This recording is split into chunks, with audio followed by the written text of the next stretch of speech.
Once again, it's a pleasure to have you today in another session of Commodity Week 2026. And it's a pleasure to have you join this interesting session today, where we'll be talking about a very important commodity, specifically for Global South, that is Southeast Asia, Africa, as well as Latin America. And I'll just do one very small mic check. Neeraj, am I audible and visible? Yes, sir, clearly. Awesome. So today we'll be talking about rice. As I said, we had two excellent sessions day before yesterday on maize, yesterday on wheat, with a great participation. And it was really very insightful to discuss about these two very important commodities. Now, as I said, today we'll be talking about rice. And we know that the Global South love rice.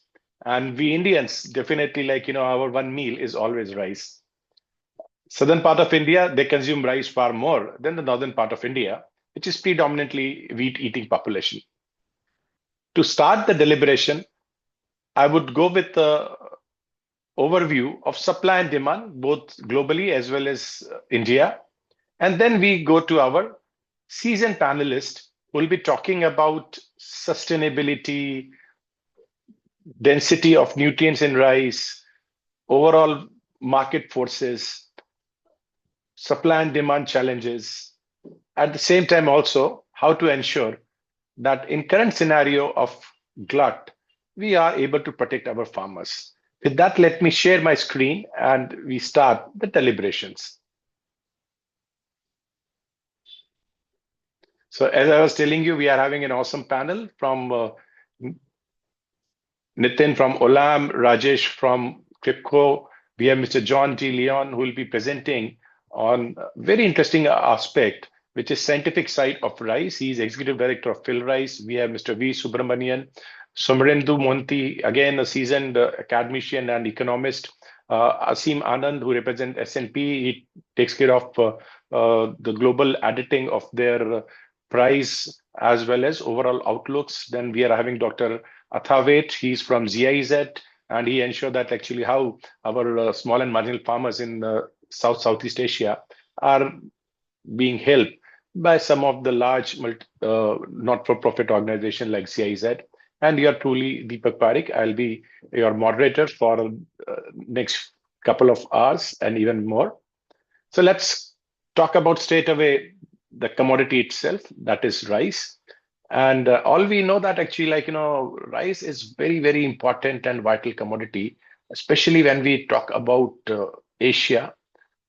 It is also being used extensively now in Africa. There are always challenges of supply and demand in these countries, because not all those countries who are producing humongous amount of rice, they are consuming all of it, and vice versa. The countries which consume a lot of rice, they are not always producing all the rice they need. So now let's talk about the global picture. If you see, the global picture is a story of ups and downs. 2022-23, we had pretty decent carry, but over next 2 years, that carry reduced. In fact, in 23-24, the reduction was pretty drastic, of close to 10 million metric ton. But as we looked into 24-25, we suddenly found that there is not too much changes in the carry. One of the reasons was that improvement in both supply and demand. So it was scenario where the two counter forces were able to balance each other out. Now coming to production, now that's very interesting part of it. The last 2 years have been, I would say, as good as stagnant. We had last two, in a sense, last year and the current year. I'm saying current year because we have already seen Indian crop coming up. So 2025-26, we look at 541.5 million metric ton as production, which was as good as last year when we had 540.8 million metric ton as production. Before that, we have seen that the production has increased from 2023-20 to 22-23, where it was 514.6 million metric ton, to 2023-24 to 523, and then eventually 2024-25 to 540. But what is here interesting to understand is that actually, predominantly the consumption pattern basically are in alignment with the price points. So you find that in 2022, 23, and 23, 24, the prices were a little bit on a higher side. And hence the consumption was tapered at close to 524 to 525 million metric tons. Since last year, we have seen that once the India opened up their exports, the prices going down south. And this is where you start seeing the consumption coming up. One of the reasons is that in India also, we are in PDS scheme, a lot of rice was pushed. Even to the wheat eating people, we have pushed a lot of rice. And similarly, we have seen whether it is Indonesia, whether it is Philippines, whether it is China, we have seen that the consumption has remained predominantly on track or maybe have increased in some of these geographies. And that has led to in 2025, 26, we are looking at consumption of 542.0. And as I said, predominantly rice being price sensitive, being used in global south, you find that lower the price, better the consumption. Ending stock, we see that we would be ending at 186.7 million metric ton, which is, I would say, that a little lower than what we had in 2024-25 by just roughly 1.5 million metric tons. So this is where actually it's interesting that from 187.2, we have gone to 186.7 million metric ton as a and carry. So overall, and carry, we are not seeing too much change than the last year. While we had a little bit of reduction, also increase in stock in 2023-24 and 24-25, that period, we saw nearly rise of 8 million metric ton. Now, based on that number, let's look at the overall picture of key producers and exporters. Here in the previous slide, I will also talk about the global trade. You see that global trade is irrespective of the price point, irrespective of increase or decrease in production or demand and supply, has been continuously improving. So from 54.2 million metric tons in 2022, we are 25-26, we're expecting it to be 62.11 million metric ton. So global trade is increasing in rice. That is, I would say, one very clear trend emerging over past few years. Now, this is also in fact, a couple of months back, we have done a roundtable on grains. And this is where actually we have said that this was the first time India would produce more than China. And today that has become a reality. So in 25-26, India's total production is going to be 151 million metric ton, which is a tad higher than the China. So China would be at 148 and Indonesia would be at 33.6 million metric ton. So Indonesia also, you see that last 2 years, the previous year and the current year has been pretty decent. The amount of import requirement from them has also reduced because of that reason, that they are producing because of pretty decent, I would say, the climatic condition. Vietnam, as good as last year. Similarly, Thailand, we are not seeing too much of change there as well. Bangladesh, there is a slight reduction in the production. Pakistan is as good as last year, and same as United States, where actually there is a small dip. But again, the United States numbers, they are not of too much of impact because the giants in the room, India, which is close to 38% of overall global rice trade, and then it's Vietnam, then it's Thailand. So you see that India is anticipated to export more. We are looking at close to 20% increase in export this year. But the unfortunate reality is that it is in terms of volume. In terms of value, we might be lower than what we did in the last year because literally the prices this year are substantially below what they were in 24-25. 24-25, in fact, if you could have asked me that if what has happened over last 1 year in geopolitics, would I see rice at the value of around 350 or 358 or 360 US dollars Indian FOB price, I would have said impossible. But that's the ground reality that irrespective of all the global turmoil, the rice prices are always continue going all the way down.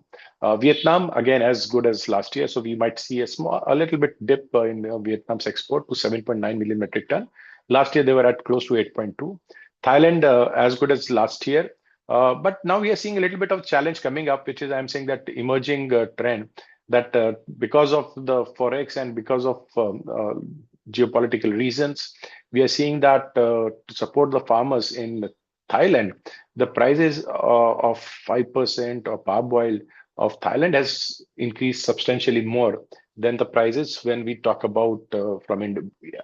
So there could be a challenge there that Thailand might not be able to touch anticipated 7.2 million metric tons of export because of very simple economics. That's all. So now same with the Pakistan. Pakistan is as good as last year. And as I said, like, rest of the people, they have very minuscule role to play in overall rice economics. Now coming to India, so like, India has been continuously having a pretty decent carry. And in fact, that carry has become the global problem today. So India is sitting on like, last year, that is 24-25 carry of 58 million metric tons. Now that is 3.5 times more than the actually buffer requirement which government has prescribed in India. You add it up with 151 million metric ton of production, then suddenly you are talking about close to 210 million metric ton availability in India. So supply of 209 million metric ton is humongous than what the country consumes, which is roughly like, we see that with all the push from the government, still consumption would be reaching at 122 million metric ton. Export, though we are optimistic to touch 24, but again, there is a $1 million question that with countries like Philippines, Indonesia, having challenges of like their own self-sufficiency, Africa, also eastern part of Africa, predominantly they are becoming nearly import free. So that market is also shrinking. Then we are also having for up north, that is United States of America, which has put a lot of tariff, in fact, 50% of tariff. And they're also like, India do close to 380 odd $1 million of export of basmati rice. So that market also might dry it up for India. So to achieve this optimistic figure of 24 million metric tons is going to be a tough task for India as well. So we might end up with either ending stock of 63 to maybe even more. We might be closer to 67, 68 million metric ton of ending stock. So rice has become a serious challenge and a problem with India. So with that, actually, I would end my initial demand and supply discussion.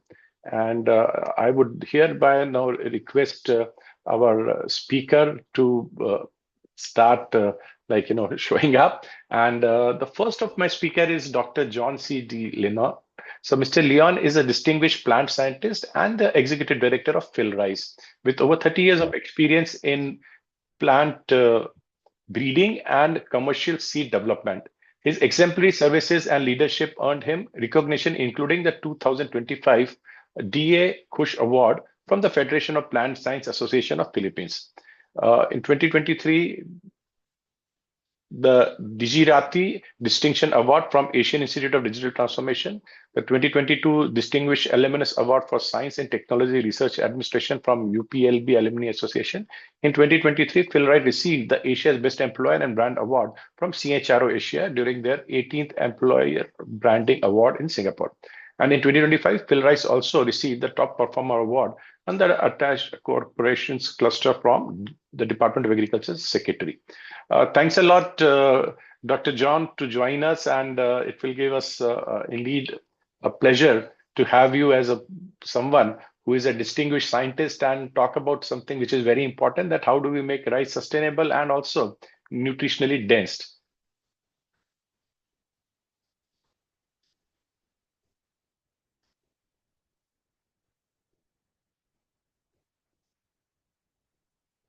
Hello, I think I have to do Yeah, hello. Yes, sir. Can you hear me? Yeah, I can hear you, sir. Can you start your video as well? Yeah, maybe you can allow me to start the video. Okay, you're not able to start your video, sir? Yeah, because I think it says you're not, the host is not allowing. Sorry. There is some setting issue. Yeah. So now can you just try it, sir?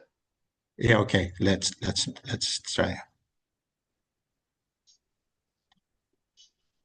Oh, okay. Can you see me? Yes, sir. I can see you. Thanks a lot. Thanks a lot, Dr. John. It's a pleasure, and I think you are having a presentation, so we can start with that. Let me share my slides first. Please, share. Please. Yeah. Then I they hope you are can see visible, my sir. slides. Yeah, I can see a slide, sir. If you can make it full screen, that would be better. Full screen. So on the bottom, you are having on the just bottom of your screen, right, just near the slider, you are having. Yeah. So. Tama ba yan? Yeah, is that okay? All good, sir. Please go ahead. Thank you. Okay.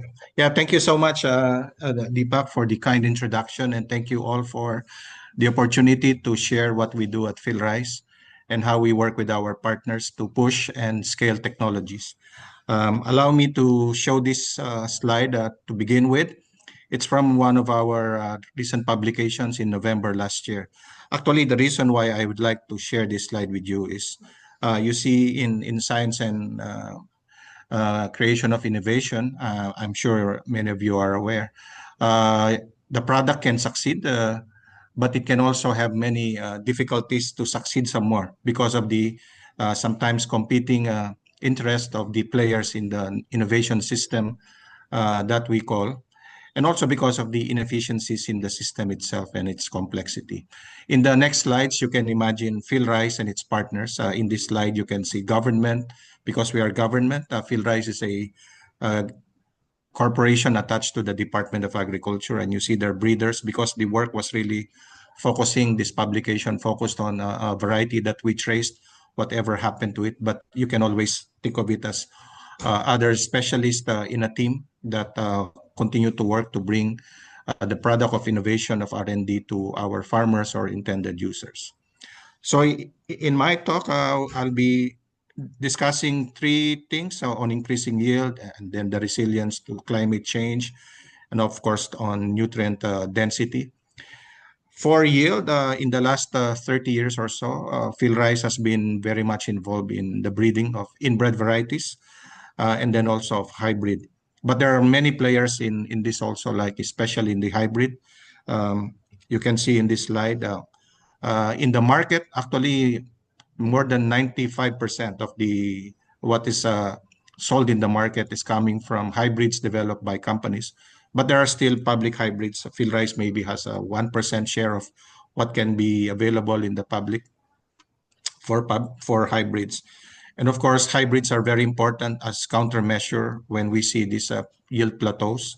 And we continue also to explore inbreds for these best-in-class products that will support the ambition of our country, of course, to be self-sufficient in rice. Besides varieties, fertilizers are, of course, good sources of incremental innovations.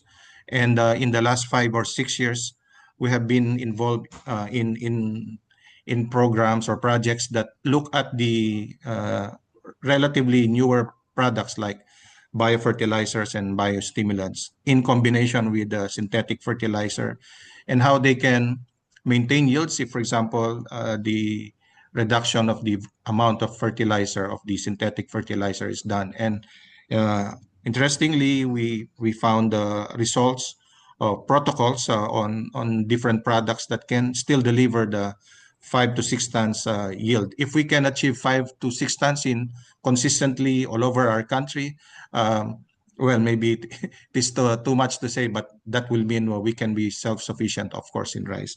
But that's easier said than done.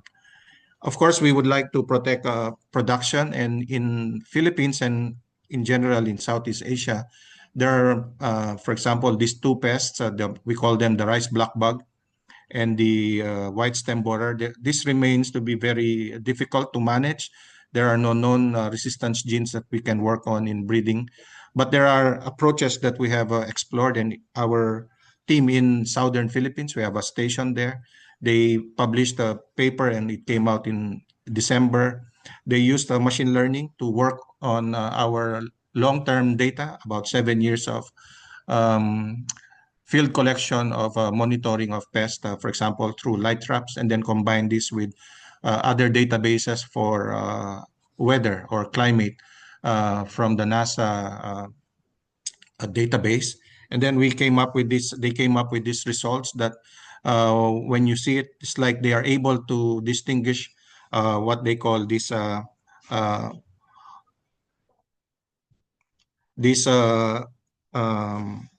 transition periods where it is possible to provide early warning so that our farmers can do the necessary, for example, step if they need to apply pesticides, but generally the approach is IPM.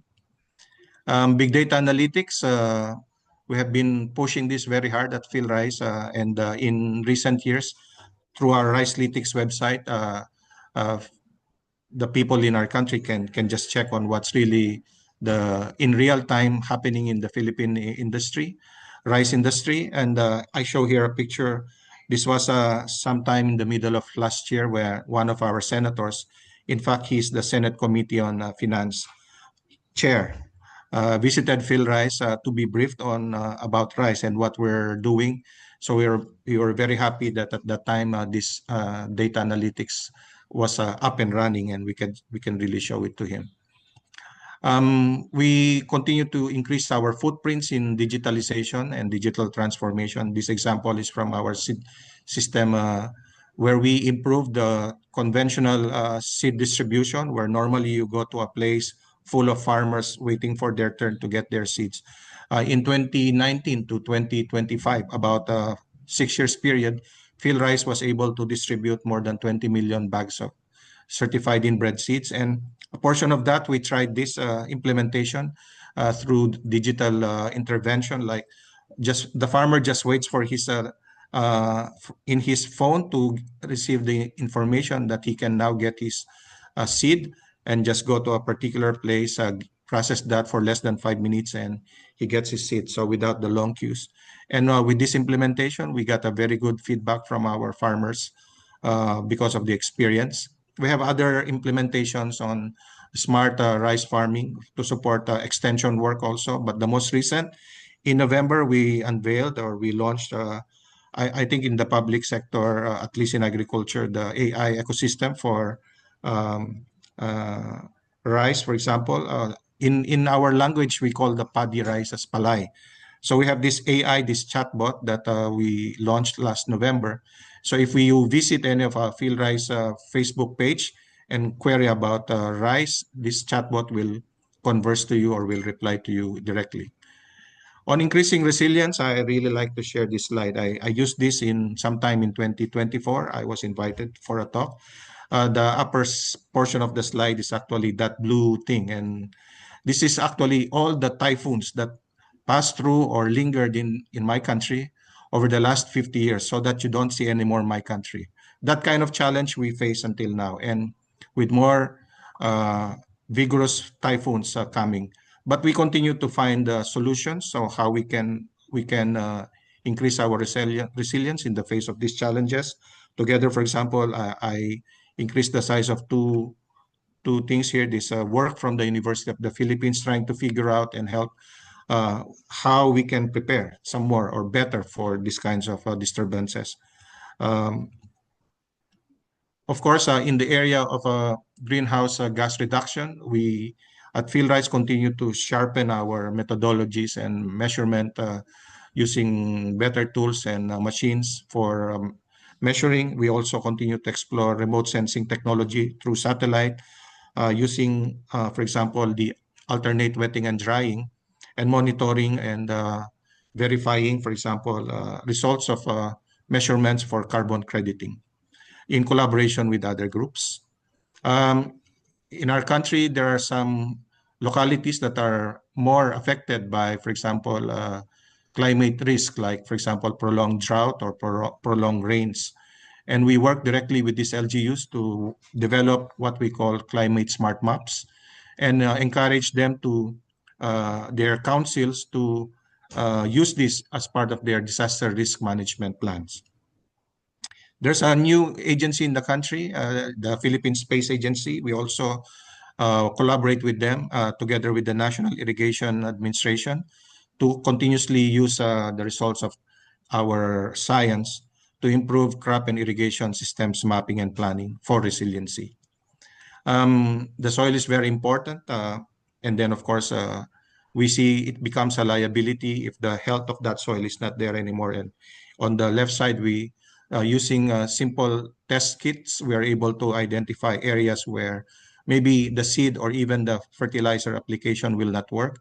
And we try to work with in convergence with other groups with the same interest. And very recently, as in middle of last year, there's this state-of-the-art laboratory for soil research in the southern Philippines, particularly in Agusan del Sur. It was put up in partnership with Australia. And also our Bureau of Soils and Water Management has also increased the availability of their soil laboratories, mobile. Of course, there are some concerns also on old laws that are not anymore representative or responsive to current needs. So with the DA also works with Congress to speed up the passage of new laws that will enable the more effective implementation of our programs. And I'd like to share this. The president visited PhilRice sometime in the middle of last year. These are opportunities for us to escalate support or get support for concerns like how we mobilize the whole of the country to address very serious concerns like climate change that not PhilRice, not DA can address by itself alone. And in these kinds of situation, like at the bottom picture, the president was also able to interact with these are actually winners of the 2025 award by the Agricultural Training Institute. These are outstanding farmers and fisher folks and organizations. And in conversations with them, they also provide their problems, their insights on how we can improve our service and resilience. In the work on increasing nutritional density, this is largely in collaboration with IRI, and we have this zinc-rich rice product, a variety that we have ramped up to initially impact about 35,000 households in the Philippines. And then we also work with another department, the Department of Education, to encourage them that the products of healthier rice research like this zinc-rich rice and other products can be used in school feeding programs. In 2023, around October, IRI presented to our president the breakthrough product on very low glycemic index rice. But even before that, there were products that qualified in this category of low GI rice that have been released, but we repurpose it for this healthier rice campaign. And so again, with IRI, in collaboration with them, we ramped up those seeds and they are now ready for planting by more of our farmers to benefit more of our rice consumers here.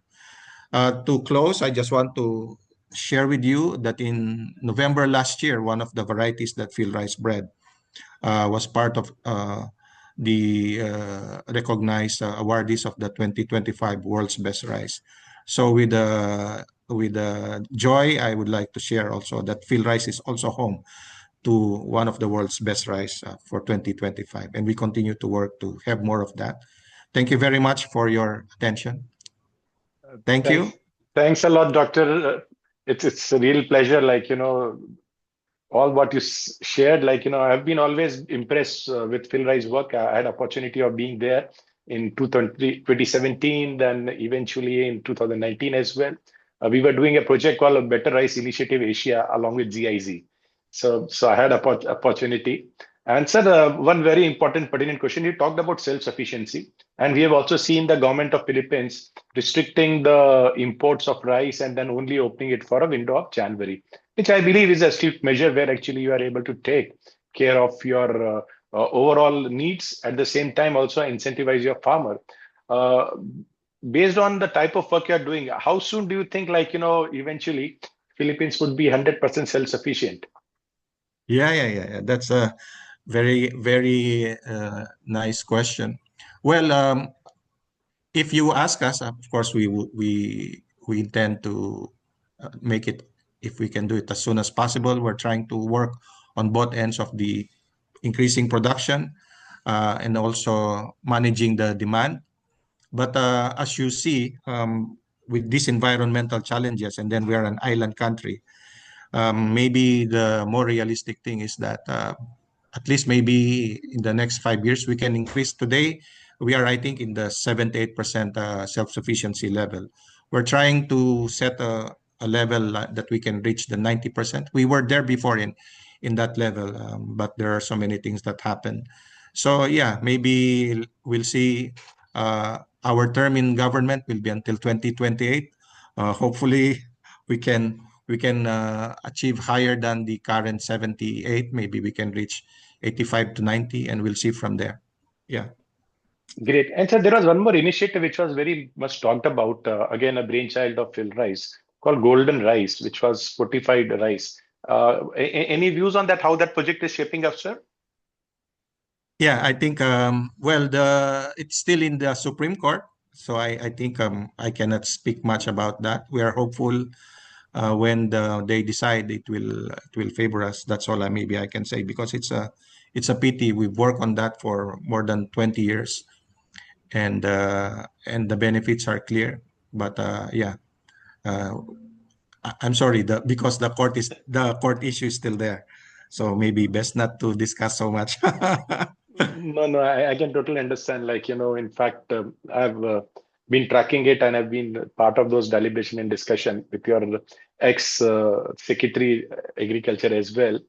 And lot of good work has been done in PhilRice, and I congratulate for that and look forward to hearing more good news and maybe come and meet you someday. Looking forward to that. Thanks a lot, sir, participation. Really Yes, sir. appreciate it. Thank you, sir. Thank you for the opportunity. Yeah, my pleasure, sir. So now from fields of Philippines and the research lab of Philippines, let's move toward Thailand. And I'm having another distinguished economist, scientist among us. So Dr. Athavet Vatachara Pongchai. Apologies in case my pronunciation was not that great. He's a renowned expert in sustainable rice value chains and served as a project director for GIZ. He has been instrumental in implementing the Sustainable Rice Platform (SRP) standards across South Asia, working in collaboration with partners like Olam and the Thai Rice Department. His work focuses on climate smart agriculture, specifically reducing the greenhouse gas emission through alternative wetting and drying techniques and leisure land leveling. Dr. Athwait is a leading voice on connecting smallholders farmers to high value global export markets through third party sustainable verification, and market-driven production. Welcome, Dr. Athwait. It's a pleasure to have you, sir. So you're on mute.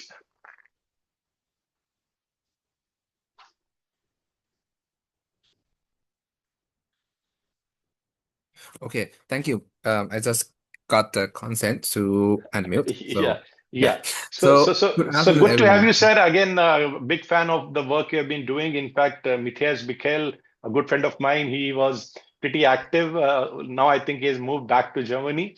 And the work you have been doing, I've been part of the BRIA project in multiple countries, Indonesia, with Park Suleiman. Then I was with a lot of other your esteemed friends. In fact, one more Matthias was in Philippines. So actually, I had a pretty good time engaging and interacting with the IZ team. So first question, like we all know that sustainability is very important. And in case you want, you can start presenting a slide, and then we can take it forward from there. Yeah, sure. But just like a disclaimer, I prepared the slides because now I'm the head of field operation for the Thai Rice TCF. So mainly in the beginning of my presentation is about the climate smart agriculture, the farming technologies. But I will explain how to link with the sustainable rice platform standard later on, and also share some like a lesson learned from what are we doing in the rice revolution in Thailand. So that is my teaser for my presentation. Okay, I will share my Sure, slide, please. then we can discuss. Yeah. So in the meantime, as San Athwait shares his slide, Thailand has also been doing a very interesting project called Nama project, where they are using drip irrigation to do typically like, cultivation, reducing the methane. So if you can make it full screen, then it would look better. Wait a minute. Yeah, it is below. Yeah, perfect. Thank you, sir. Thank you. Yeah, please go ahead. Yeah. So yeah, I'm gonna present about the Thai rice. We call it like a standard climate smart rice project, but we have like a nickname Thai rice GCF project. So we receive the fund from GCF, but you see the logos. We work with the 4 private partners company, Ebro, Mass Food, Olam Agri, and PepsiCo. So this project is gonna be like upscaling from the beer project, MSVC project, Thai Nama project. So it's like we scale up for the all project to build like the climate smart extension, climate smart systems in Thailand. So Okay. So this project, we received the fund from the GCF, so 38 million euro investment by the GCF, and our objective is to transition smallholder farmers in Thailand to a low emission and climate resilient pathway to adopt the climate smart technologies and practice at the large scale.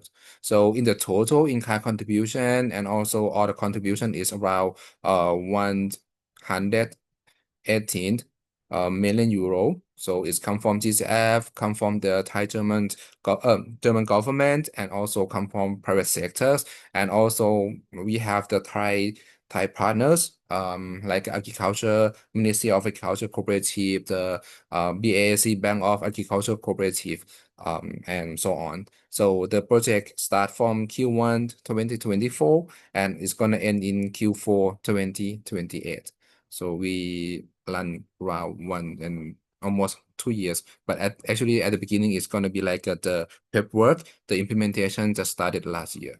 So this project we implement in 21 provinces in Thailand. So you see from the map, we work in the northern part of Thailand. We work in the central part of Thailand.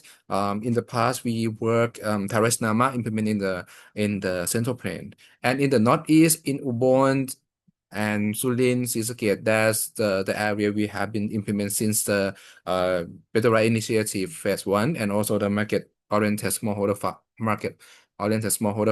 value chain with Olam in phase 2, and now we upscale and join the GCF project. So we target and to work with the 253,000 farmers and 400 farmers. So this is quite a huge number. We are gonna work with them. So we are working with them also.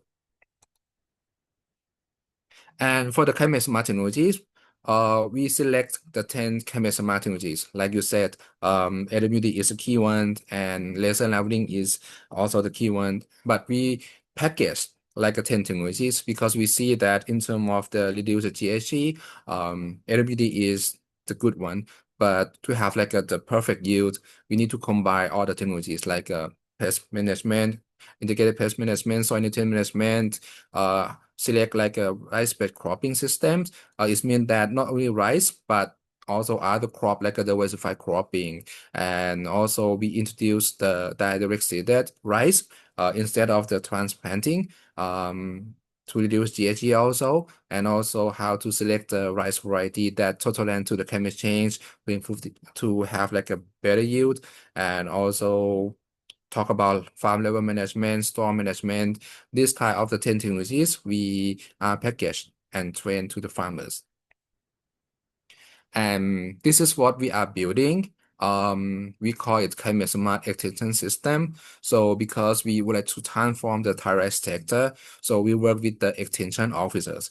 When I said extension officer, it's come from the 4 organizations, including DAZ, the field team, our field team, and also we work with the rice department officer in the provincial level, and also we work with Department of Agricultural Extension in provincial level, sub-district level, district level, and sub-district level. And also we work with BAC for the community capacity building for the community people, that section. So total, we also design like the framework. We have like a master trainer. We also have the level 1 we call the provincial extension officer, and also the level 2, level 3. There are the district and sub-district extension officer. So I put the long one. It's not a farmer, it's about the extension officer. So we train them to make them to be the climate smart officers. So until now, we have around almost 3,000 extension officers come from the 4 organizations that are ready. This is like a big part, big work that we have done in 2025. So after that, when the general farmers It's like a roadmap, the blueprint that we are doing. So the farmers will know the project, we recruit them, they apply to the project, they join the basic climate smart technologies training. And also we have like the screening, the post-test, and then if they pass, then they will go to the next step. They can receive like a climate smart finance training, literacy training, or they can select like a sustainable rice platform training, task for Thailand, and also the advanced topics. But if they decide not to go, or then they stop there. But we call them as like a climate smart farmers, tier 1. What we expect from them, they learn about and they join the projects, they understand the impact of the climate change on their agriculture, rice farming, and then they understand the climate smart technologies and they adopt the climate smart technologies. And then they can produce the climate smart rice. This is like the blueprint we are starting doing some in some area. And how to link with the market. So in short, there are two ways to link with to build the market linkage. So you see that we try to match between the demand and supplies, also how to create the climate smart value chain. The option 1, we work with the existing rice variety that market needs. In some area, like in Thailand, Northeast, HnyB rice variety is popular already, but we would like to train the farmers to produce in the climate smart rice or the sustainable rice homilies. So then we work with the existing rice varieties the farmer are producing, but we train them and then we have the product. And the option 2, in case that sometimes the demand from the market would like to introduce a new market, the new rice variety for the new market demand, we also select some potential area, and then we work with the already adopted climate smart farmers, but we need to introduce the new rice variety for the farmers. So there are 2 tracks. So both tracks have like the pros and cons and some difficulty that are different in each tracks. Yeah, this is like what we have done, and so then here is like the value chain. So I think it's quite the same as Dr. John already presented, but we start with the farmers. At this stage, we work with the farmers, but in Thailand, our approach, we work with the farmer groups. So we built the climate smart farmers tier 1 in 21 provinces, but farmers, in when we say farmer, but we work in the farmer group. So because we want scale, and I will explain why we want some scale. And after that, then farmer can produce, and then they go to the mill. Work with the processing companies. Sometimes it's depend on the location. If it's close to the mill, then they just go to the mill. But if they're far away, so sometimes we need to organize support in terms of the collecting point, organize a collecting point for the farmers, and then collecting point go to the mill, and then mill go to the processing companies, and then go to the private companies. And after that, go to the consumer. So I think the version is quite straightforward, but what we have to done in terms of the certification or in terms of it's about the monitoring and about the training. So we need to work with the farmers to ensure they adopt the technologies, they produce according to the standard. And then we need to work in terms of like the economy of scale also, how to link, and after that the COC will come and audit at the mills. So normally in our DAC, we are quite experts in working with the farmers, but after that is not belong to our responsibility. It's belong to the private companies that we are working with, how to audit the mill. So I can share what the lesson learned we have with the farmers much. The lesson learned we faced in the past. So we found out that when we set up the rice value chain, so we need to consider in terms of the volumes. So you imagine before our project kick in every new areas, normally the farmers, they are joined as a group, but the size is around 30 to 50 farmers per group. And in Thailand, there are the small holder farmers, so around 3 hectares per household. So it means like a 100 or 100 hectares. So if you multiply with the yield, so it's not much. But then when we got the demand, sometimes it's like we start the project, they want something like, okay, they want around 5,000 metric tons. If there are the variety that is is a photosensitive varieties, that is more easy because everyone go at the same time, harvested at the same time. But if the variety that the market needs is non-photosensitive varieties, normally the farmer they go like a schedule. So we need to arrange the crop pattern, work with the farmer groups going at the same time, harvest at the same time, and then we need to link with the collecting point. If that is not close to the mill, but if it's close to the mill, then it's easy. So, and then it means that when we work the normal farmer group size, like I said, 2050, supported by the government. But when we organize and we need to work with the value chain, so it means we need to use the area-based extension approach. Sometimes we recruit everyone in that sub-district level because we want the volume and they want everyone to practice in the same times. And second things, we need to work with the mills that have the transparency and trust to the farmers. Sometimes that mills is good or the collecting is good, but have like a bad reputation to the farmers. So sometimes we need to work and how to ensure the farmers. Otherwise, we train them and at the end of the crop and they say, oh, I don't want to sell to this collecting point because I had a bad experience with them, or something we need to mitigate this risk also. But sometimes it's easy for us, like the mills and the collecting points have a good reputation to the farmers, and farmer, oh, it's good, and normally we sell to this collecting point, then it's easy for us in terms of link with the market. And from our experience, the segregation for the new product is very, very challenging because of in Thailand, in the northeast of the mill in the northeast of Thailand, even in Sontopane, the capacity of the drying machines is really huge. It's like a 500 tons per day, while the production of the farmers might be like a 4 or 5 tons per household. So it means that if we need to serve or segregation, sometimes discuss with the mill, we need to work minimum like 100 farmers harvested at the same time, the same day. So it's quite challenging. So that's why some ideas that pop up and it's about the supply chain model, maybe the option because if you need supply chain instead of like a full traceability. But for the SRP, if they would like to do the segregation, 100% segregation, so we need to do like a traceability from the farms to the producer, to the collecting point, to the mills. So we need to check 100%. So that's why I think this part we need to manage and find the volume that we start easily.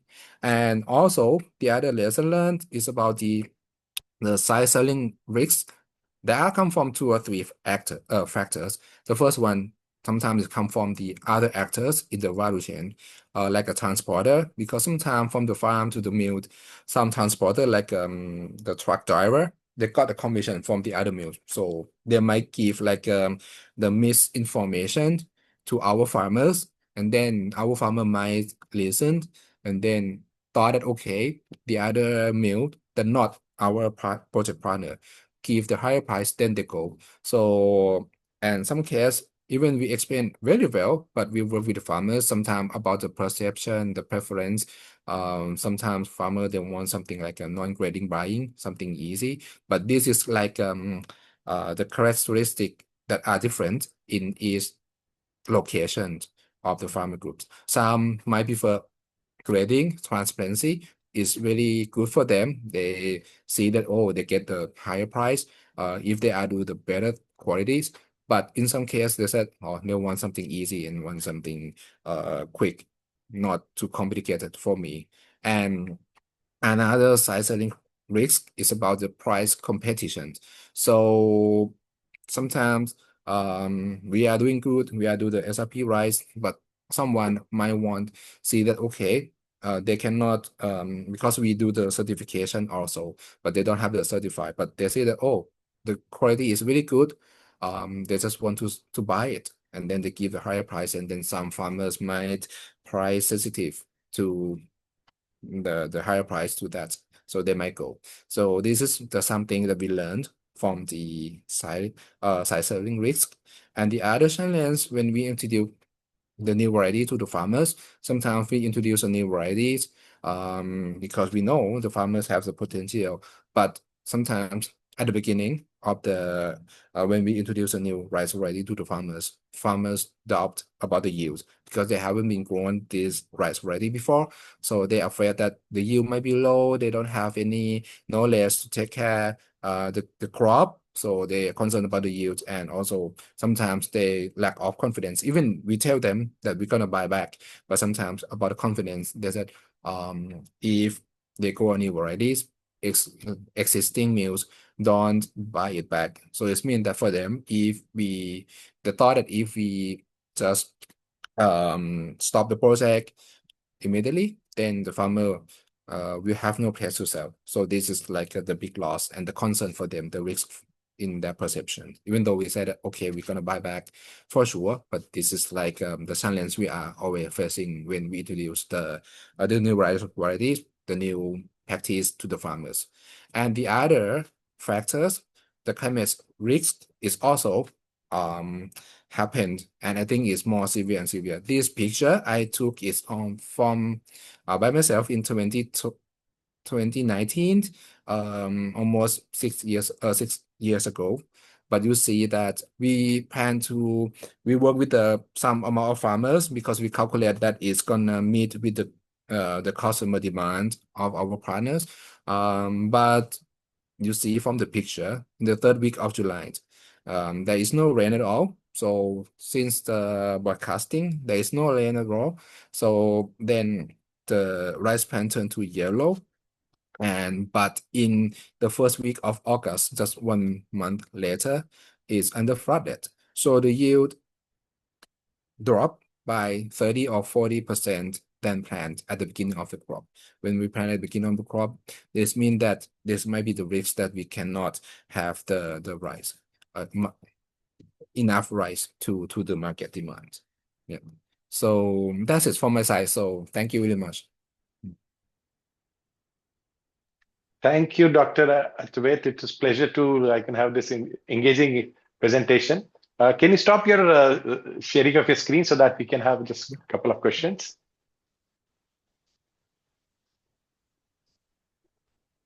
Okay. So how I stop the? I go to share, right? I'm not familiar with the okay. With the Zoom. Oh, okay. I found it. Okay. Thank you. Thank you. Thanks, Doctor. Thanks a lot for the good initiative. Now, one very basic question is one thing is market linkages, but the challenge is that when the global prices go down, right, the farmers also then look at the organization like you to help them in market linkages in a more stronger way.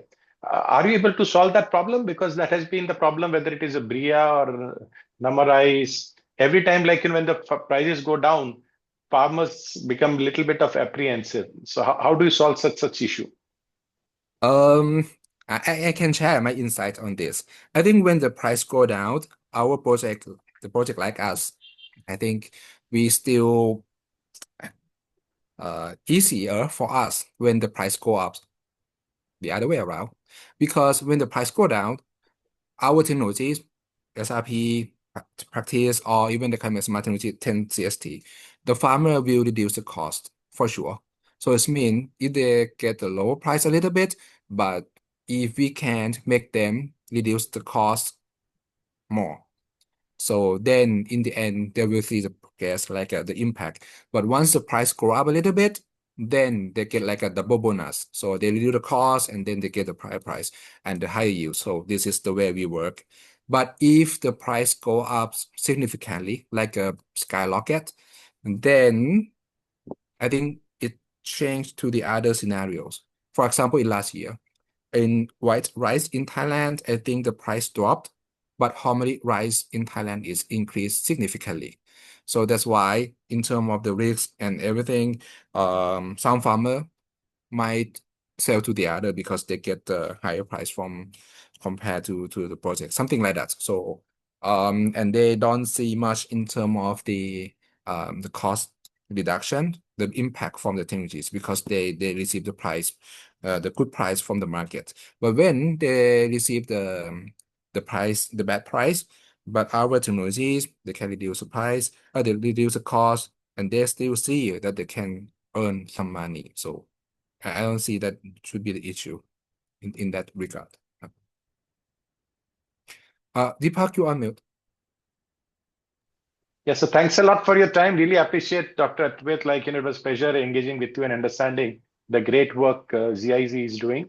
In fact, SRP platform has been one very interesting platform. And again, I had opportunity of engaging extensively with Dr. Ben Ellis, and he has been one of the champion, the ex-executive director of SRP, right? He has been a champion of the cause. I think now he has moved to World Bank. But maybe Jain's is also a pretty exciting prospect for SRP. And let's look world become more sustainable. And with that, I go to my next speaker. So still being in Southeast Asia, I welcome Mr. V. Subramanian. He is the co-founder of SS Rice News, a premier source for global rice market intelligence and pricing. With decades of experience as a market analyst and observer, he is widely respected for his boots on the ground insights, specifically into Southeast Asian and Indian trade dynamics. Mr. Subramanian specializes in decoding the complex narrative that drive rice sentiments, often cutting through bureaucratic data to reveal the ground level reality of stock levels, harvest quality, and trade flow disruptions. His expertise is vital for trade seeking to understand the psychology and physical drivers of Asian rice bowl. So, sir, we are seeing a narrative of abundance in 2026, yet we know the local price in some of the Southeast Asian market remains sticky. Is this a supply issue or a breakdown in local distribution narrative, or a government meddling with it? Sir, you're on mute. You'll have to unmute yourself.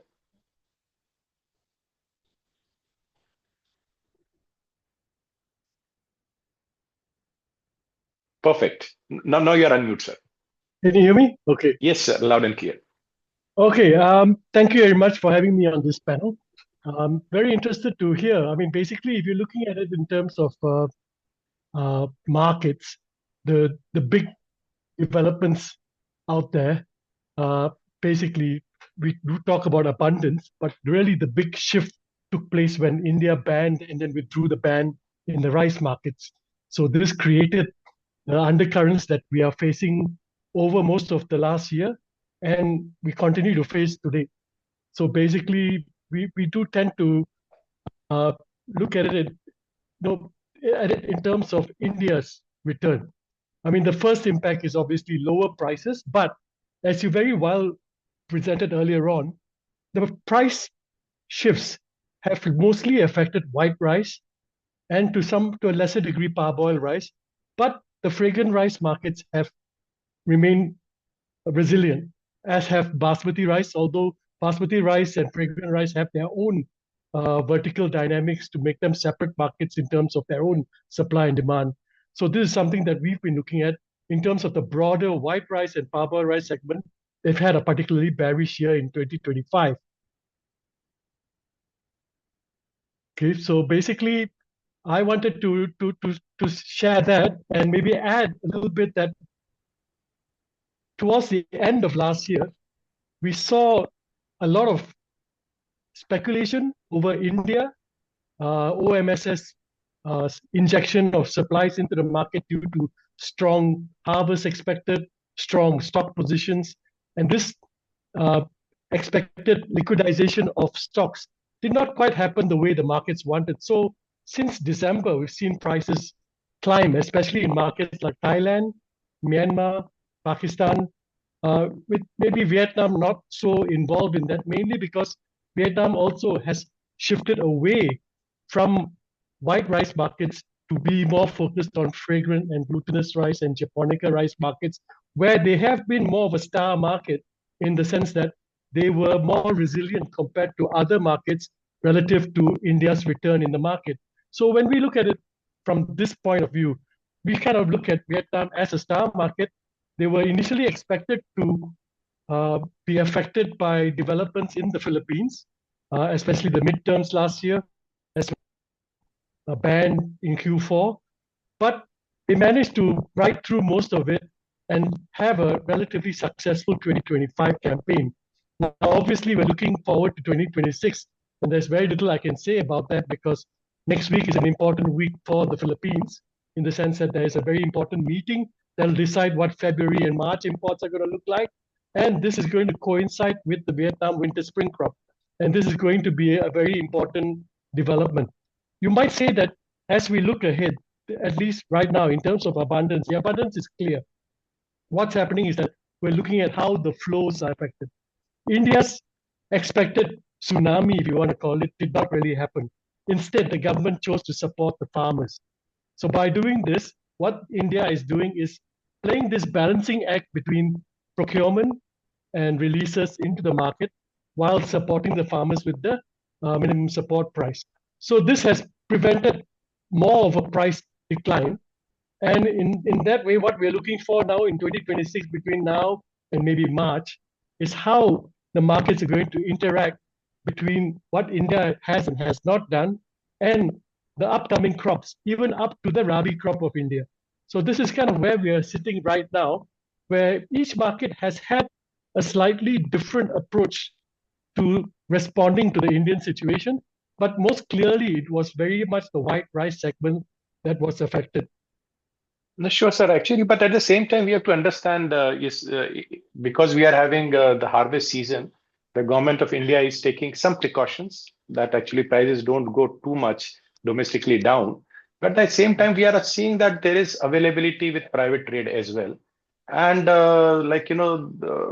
they just got lucky in December, I would say that, because the Thai government, they said, actually, we'll intervene, we do the buying, and then because of the baht versus dollar equation, right, they found that actually the price a little bit improved in Thailand. But we have not seen that too much of that rubbing to India. Indian FOBs are still way beyond 360 US dollars. And I'm more worried that actually once the harvest season is over, and the government has already reduced the procurement they want to do it, you'll be having floodgates, right?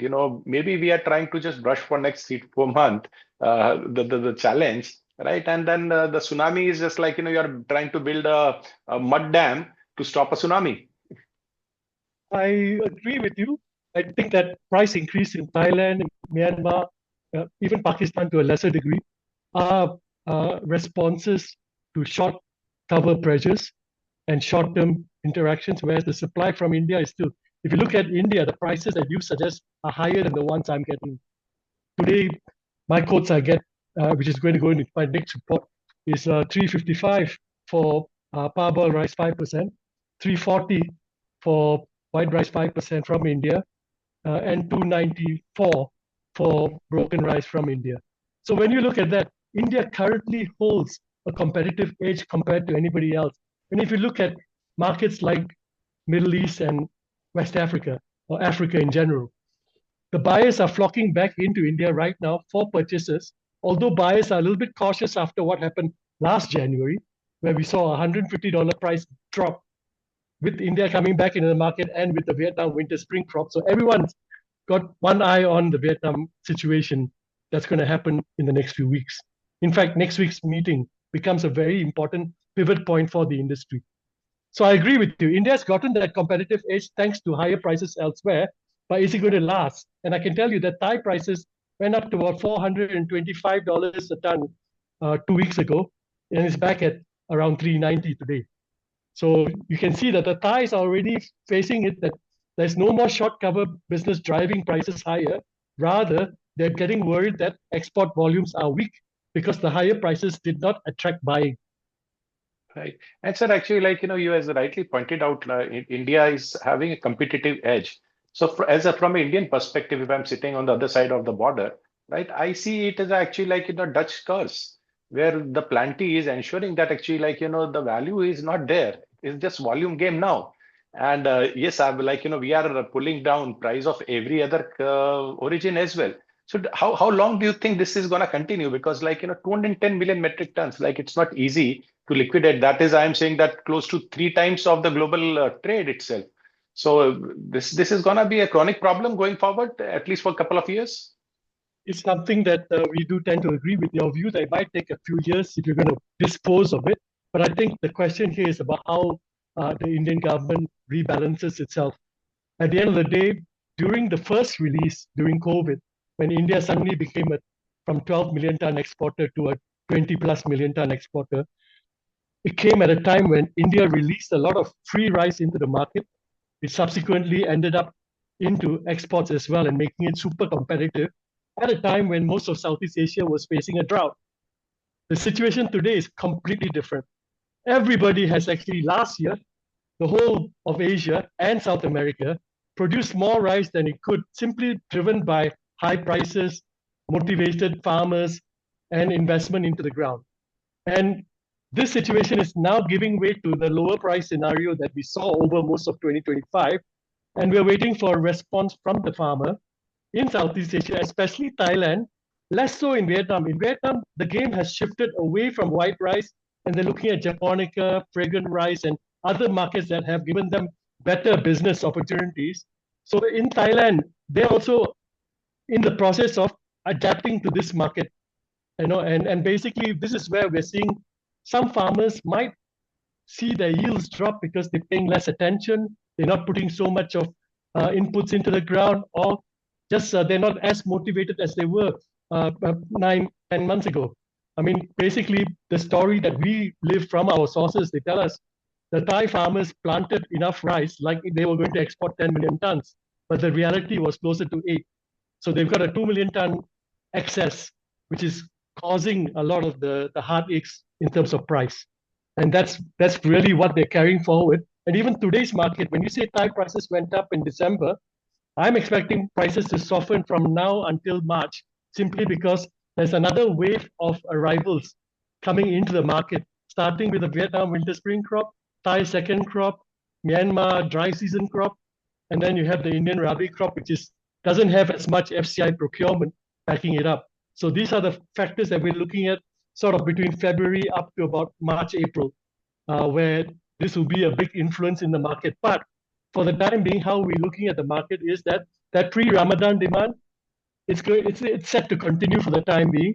What we're going to have to see that we're going to have to jump the hurdle a little further away. No, that's a great insight. And again, trying to connect dot between India and Southeast Asia, do you see that actually some of the wrong practices of what we unfortunately ended up having, being a very vibrant democracy which want to protect its farmer, this whole, I would say, challenge of government getting into the mechanism, right, and buying. So we are also hearing news that in Thailand, actually, the government will intervene and government will buy and government will hold. So aren't we infecting the whole world with something which actually doesn't make too much of sense? Thailand holding a couple of million metric tons. I doubt actually it is something which is pertinent to have a good economics rather than just I would say that knee-jerk reaction. So is world becoming knee-jerk reaction like India? I'd probably say Thailand's not the best example. I don't see a knee-jerk reaction from Thailand. Thailand is probably, with Pakistan, a very export-centric. It's going to move with the flows of business and trend. The prices will trend with that. In Pakistan, what's happening is that feed millers have come to buy rice domestically and raise the prices. If anything, Pakistan's exporting less under these current circumstances. And with India available, like I said, at 340 or 360, the fact is India is going to sweep all that demand up. So this is a benefit to India. I mean, without lowering the prices, I'll tell you a little insight. In November, when we had our conference, I was actually pointing at $280 for white rice 5%, just because of this OMSS stock that was really weighing on markets. And I'm having to backtrack from that right now and say that the supply pressure is real. It still remains, but the way we've taken steps has shifted. And so right now, I'm kind of seeing that the 320, 330 level is more of the baseline that we're working with. But we have to see how the demand side responds to pressure. You have to understand that for about 11 months last year, from January or even from November the previous year, buyers were buying, bringing the rice to the market and facing a market where prices are coming down. A lot of them, there was a lot of red ink in this market. And this is something that's reverberating right now into the current market, where the buyer is a little bit more cautious. He's want to make sure that the supply side of it is more certain before he goes in, because this Indian supply, like you said, is very much there. The question is how much of it and when will it be available, and how is it going to flow into the market? There's a lot of descriptions for how this flows into the market, whether it's a PDS leakage or other ways of rice coming into the market. But the reality is that when you have so much of rice going in there, and you can't ask every Indian to eat another plate of rice every day, the reality is that demand, and the other part of it is that ethanol, the energy side of it. 5.2 million tons been allocated, but the reality is closer to 1.5 million tons. And when you look at that, that consumption story hasn't quite lived up to its expectation. So when I look at that, I kind of see more pressure ahead. It's just a question of how does the government manage itself. The short term now, the Kharif crop, they manage to support the farmers. The Rabi crop and up to the next crop, I think there are efforts in the government to, like with this MSP price increases were the lowest for rice, and they're trying to promote more millet production and diversify production. Now, how effectively this can change the face of food production in India is a medium to long-term game where, I think for us in the market, we tend to look one season ahead, maybe 90 days probably is our best view in terms of what we can. So let me share my views on this very interesting aspect which you've talked about. See, November, December, OMSS didn't happen just because of there was error in a mistake. So like, the data which was inputted, right, it was having some issues, and that the decision got postponed by one meeting, and that the next meeting never happened. So actually the market was just purely lucky that time. But how many times it would be lucky, that's $1 million question. Now coming back to Southeast Asia, now we are seeing that, as you rightly said, that India will be sweeping away a substantial part of, like, the low end of the market. I would say that, like, at the lower price, India become very competitive, and it will do that. When India banned or are restricted, I would say restricted a lot of exports of rice, right? It led to an upward curve. And then actually now, because India is allowed, and from there only you find that, like, very strong bearish trend coming in the market as India opened up. Do you see that actually, like, whatever the market share India has lost, this is in fact, at least I would say that blessing in disguise, that we will be able to recover a substantial part of that. And you talked about Ramadan, and we know that Gulf food is where close to 70-80% of the trade execution do happen. So this is the best time that actually, like, on 26th of January, when Indian rice traders would be in Dubai, they would be able to take far more than what they can chew. That is also a possibility, because end of the day, the logistics, the finance availability, all these are also constrained. It is just not about the availability of the rice. I completely agree with you on the logistics and finance part of it, where currency becomes an issue, and your ability to repatriate the money that you're earning at these destination markets. It's become payment has been an issue across the markets for a long time. And there's a lot of renegotiations taking place that's made that 2025 that much more of a challenge for most people in the market. So there's a lot of, that's creating the air of caution we have today. I do think that by the end of January, we'll have a better idea of what's going to happen because of all these events I've already mentioned to you in terms of the Philippines, the meeting, what they're going to buy in February, March, and maybe what they're going to have to buy up to about June before the lean season starts. These are all in the works. And how this matches up against and the Vietnamese crop, the Thai second crop, the Indian Rabi crop, and all the other crop and arrivals that are coming into the market is quite significant. Is going to be the driving force behind the trend between the end of March up to about May, June. And after May, June, we start looking at the Vietnam's autumn and autumn crop and summer crop. So, those are the players that come into that before we move to November, where we have the next series of main crops across key Asian markets. I mean, this time we have very strong, I can see, if you look at prices in South America, they actually mimic what's happening in Asia right now. And this is quite unheard of, mainly because South America is so oversupplied. After that flood news in May last year in Brazil, it's driven production to a level where today's prices, if you look at broken rice prices from South America, $255, that's cheaper than India. And they have a similar trade advantage to reach certain parts of Africa. So these are the elements that are playing together at the moment. So while I don't see that much of a downside in terms of prices, I think it's limited to what India ultimately puts into the marketplace. The upside is also quite limited because there is a certain abundance to the supply. Even with lower yields, the rainfalls have been good. The water side of the picture is good. So these are the elements where I say the supply side looks more stable than not. Unless we have Indonesia back in the market for another 3 million tons, this story is not going to change.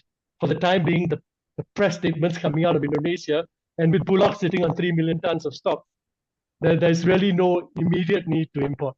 So they're going to continue playing their domestic markets procurement game up to at least July when their main crop ends. That's when I start re-looking at Indonesia as a marketplace and to look for a signal to suggest that they might need more rice and they need to start talking to their suppliers out there.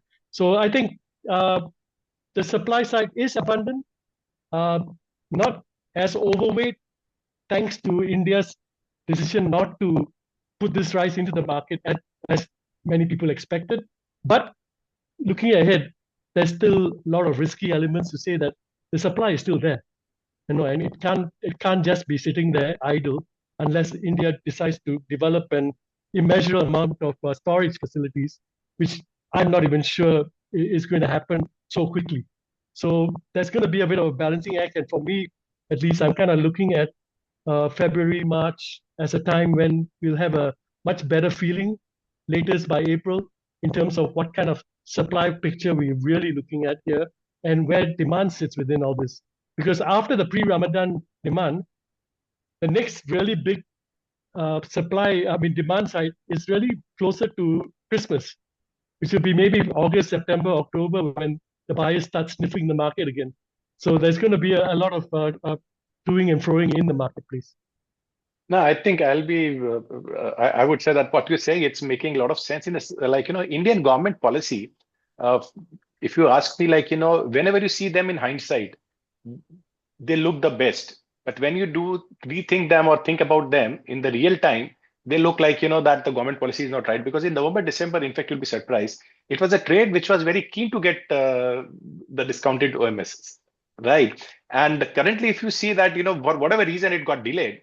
But today you see in hindsight, that kept market at least stable. So I think in your part of the world, in the sense the part of the world you track a lot, do you see there also the rumors and about the policy also impacting market more than the real fundamentals?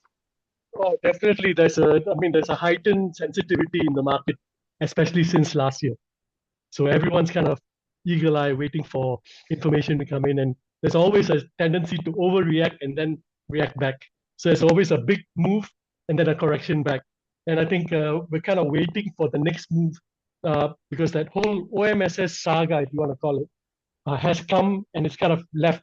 And right now we're kind of navigating the next scenario, which is really the second crop, which is coming into the market. You might say it's the Vietnam main crop, plus all these other second crops, including India, that's going to be the weight of supply on the market. I don't particularly see any major disruptions in production. People aren't producing that much less.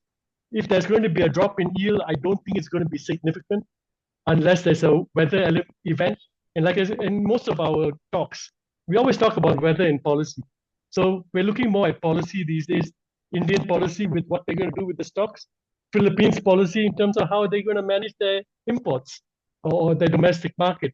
I mean, last year in May, they talked about driving prices down. By the time September came, they're saying we don't need so much of cheap imports because it's killing our farmers. So that narrative keeps changing. And today's market, really, the prices have come down. So we're going to have to watch very closely what the Philippines does in terms of over the year. Are they going to import 3 million tons as the government hopes to? Are they going to be importing 4 million tons or 4.5 million tons as many in the private sector seem to think is required? A lot of it depends on how the Philippine crop performs as well. And today, if you will hear the Philippine speaker, I think there's a lot of efforts, a very impressive effort to ramp up production. But if you think about the Philippines, just before their main crop, they normally face up to 25 to 27 typhoons.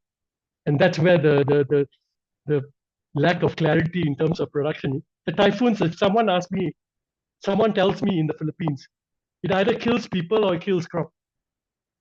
So that's the reflection from the Philippines. The challenges in the Philippines are real, especially when you consider typhoon season. The efforts on the ground are fantastic. So the thing is that this is what's going to drive.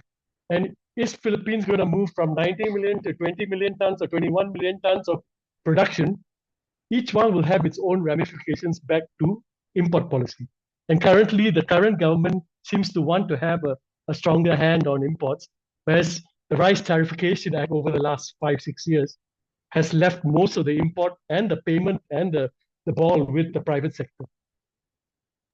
Perfect. Now, sir, last question to you. Do you think the G2G also playing some role? Because Thailand is very close of exporting a substantial part to China. In fact, on pretty decent price points. Similarly, Bangladesh bought Pakistani rice at a pretty higher price. So even those type of backtrack diplomacy or maneuvering would also impact the trade, or it is that these are just very small to have any significant impact on the markets. Okay, I mean, the Chinese interest in Thailand, 500,000 tons. I think that's what they're referring to.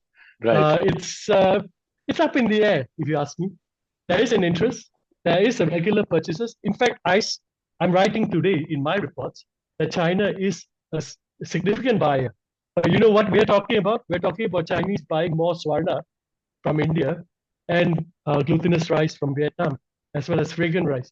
They are buying higher grades and more specific grades that they require. They're not buying the broken rice like they used to, although that sub $300 price from India is finger licking good at the moment. I'm going to say China is the G2G component within that. I feel that it's there, but with the Thai prices going up to $400 in December, I think they missed one boat there, and it'll be subject to many rounds of negotiations. As for Bangladesh, they are an important part, and they have been an important part of Indian parboiled rice sales.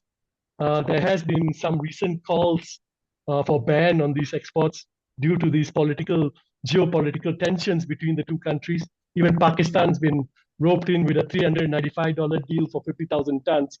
And that geopolitics is obviously a very different animal in the sense that it's unpredictable. But at the same time, for the time being, outside of cricket, the Bangladeshis seem to be keen on picking up those 50,000 ton packets of rice that they bought from India, all 400,000 or 450,000 tons that they've already procured. And I think it seems to be that the market is moving towards delivering this rice to them, because Indian companies are still participating, although less, at these tenders.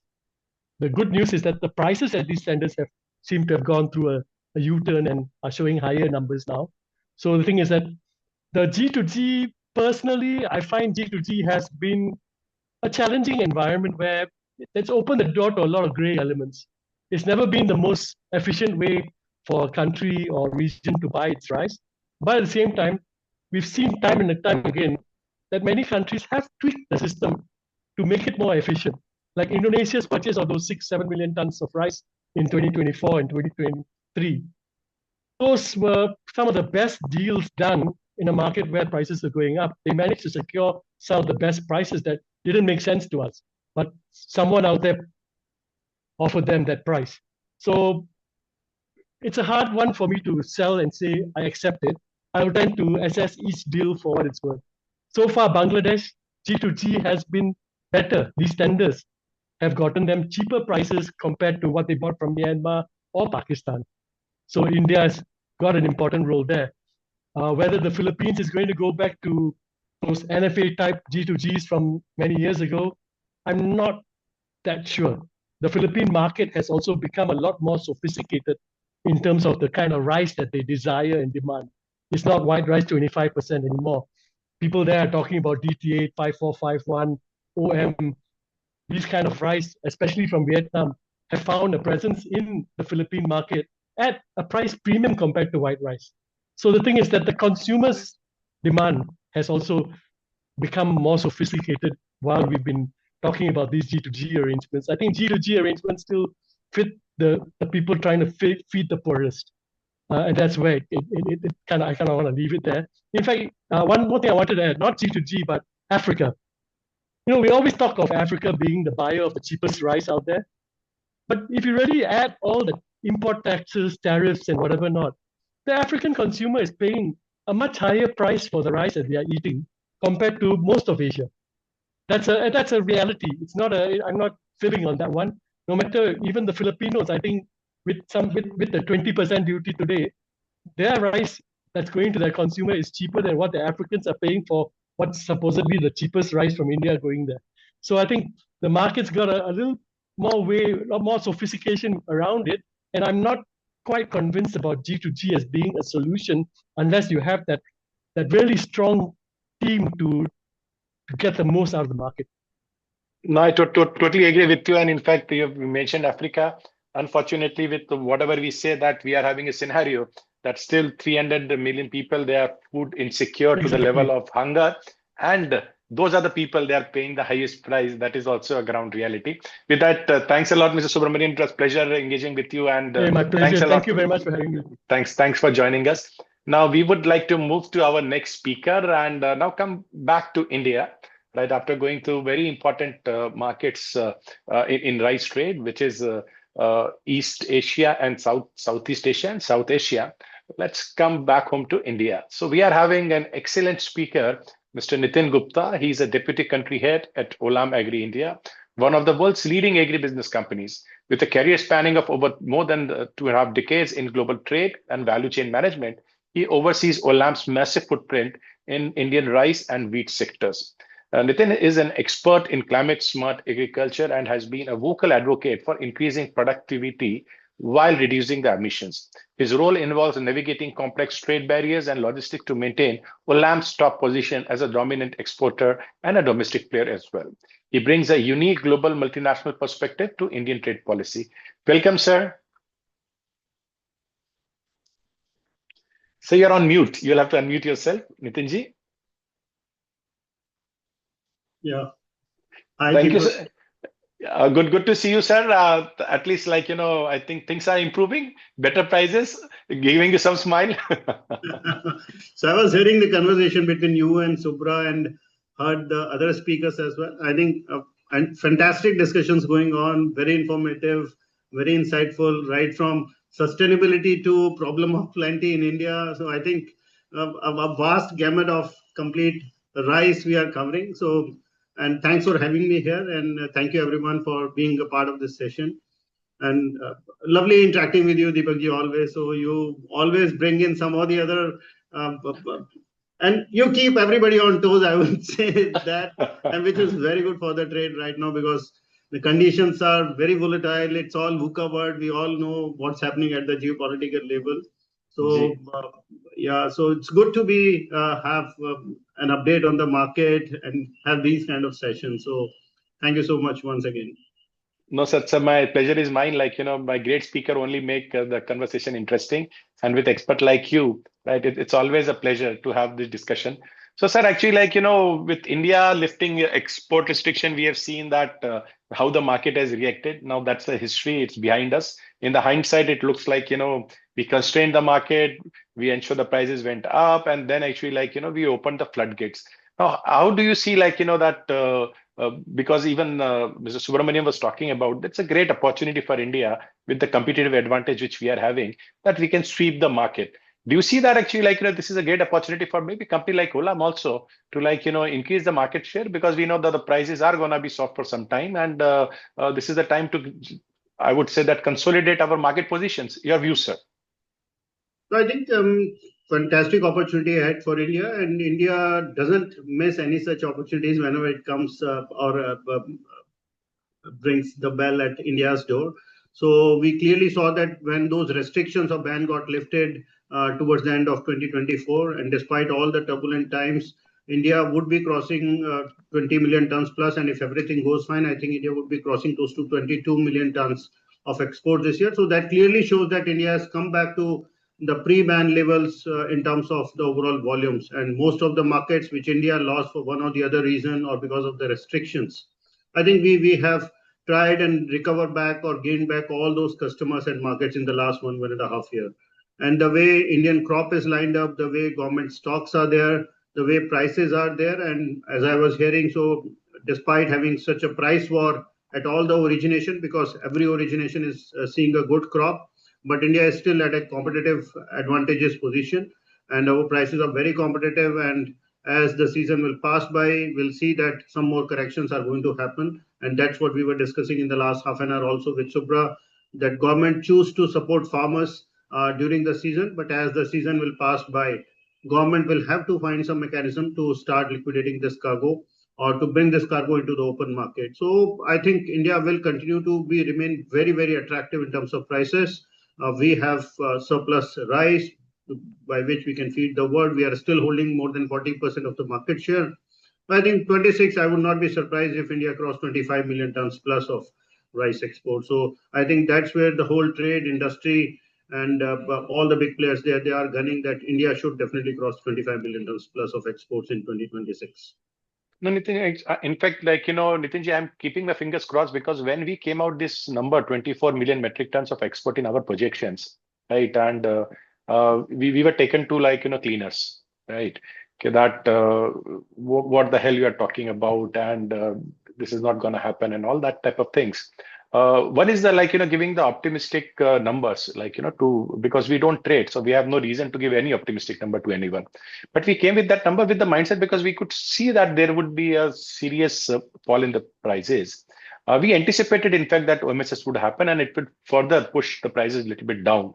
That didn't happen, but that I'm saying that in hindsight it is okay because so far we have not seen too much of bad news because of that. And the best time is that actually price have not been, I would say, also moving in a way where it impact negatively the government's own calculation. So it is a win-win situation for everyone. Now coming back, when India take 24 million metric tons to the market, which as you rightly said, it will be definitely above 20, which was last year, and might be closer to 22 and can optimistically even go to 24. At the same time, this is all the time when actually the procurements are going to happen. Right. And the government is going with the reduced procurement numbers than what it did last year. At the same time, do you think that actually the private trade would try to be in the market because the government takes on MSP, and at MSP, the rice doesn't look that attractive? So do you think there would be pause at least in the global procurement by the local companies or the multinationals or the traders in current market that let government sweep whatever they want to? Then maybe we will look forward. And second, the trade also know that the government is having serious challenge with the logistics also. Right, the availability of storage, because this is if they take too much of rice, what is going to happen to wheat? Because they want to have a decent amount of wheat to be procured by them, and then this rice is not going to be there just for 2 months. It is going to be there for a pretty long time. So if they take the storage capacity there, then what is going to happen to wheat? In some of the southern state where the government also do rice procurement, there is a challenge that they also want to procure a lot of pulses. In fact, the mandate has been given for close to 1 million metric ton of tuor itself. So the logistics is going to be a challenge. So with all these consideration, how do you approach, or a trader would approach, buying from the farmer currently in this current scenario? Do you think that would be the interest would be a little bit lackluster? So to answer to your last question first, so I think as you rightly mentioned that in hindsight, whenever we see government's decision, we always find that it's a win-win for trade as well as for government. So everybody in the month of October was talking about that government doesn't have a space, so they won't be able to procure and store cargo, and they have no option but to come up with some OMSS scheme, right? But they managed it pretty well, at least in the last 2.5 months. So that means either they had space or they created some extra space to hold those cargo into the market. So far, things are working well for the government. And we clearly see that now with all the procurement of 33 million tons of rice, which they have done so far till December end, government will have to now sooner or later either will have to slow down the procurement or will have to start finding some other alternatives to liquidate more cargo into the market, because their overall inventory levels are pretty high. So it's hovering somewhere close to 59 million metric ton as on 1st of January, and plus another 29-30 million tons of wheat. So clearly that will be a challenge, and wheat harvest is around the corner. So somewhere around mid of March, wheat harvest will also start coming in. So government will definitely have to find some ways. One. Second, as a trade, we are clearly seeing that government number is going to be less as compared to last year, overall procurement. So there'll be plenty of paddy or rice which would be available in the market. And come what may, the world has to eat rice. So 55 to 60 million ton global trade, which is happening, will continue to happen even in 2026. And India's number would be somewhere between 20 to 25 million metric ton. So to that extent, the trade would continue to remain active. And I feel that the current price levels are pretty attractive in the market. And with more abundance, there could be a slight correction expected in the market on downward side. And if that happens, I think traders would be pretty much active into the market to start buying, support farmers, and of course to support the trade. And I think that trade will continue to be more and more active in the coming months. The only catch is if we see it from the demand side. So just give you an overview about it. So Q1, we are clearly seeing that West Africa, which consumes almost 12 to 15 million tons of rice imports out of India, out of 22 million metric ton. If not 15, definitely 11 to 12 million metric ton. So they are going to be slow. The reason being, last year, same time when the ban got lifted, so they were pretty much active in the market. And over a period of next 3 quarters, we saw that West Africa bought a lot of cargo. So the overall buying from West Africa will continue to remain low. On top of it, unfortunately, Indonesia has imposed a ban, and at least as of now, we are not seeing any visibility that Indonesia is going to open up soon. And as Subra mentioned, that Bulog is overflowing with 3 million tons of cargo. So we are not seeing much happening on the Indonesia side.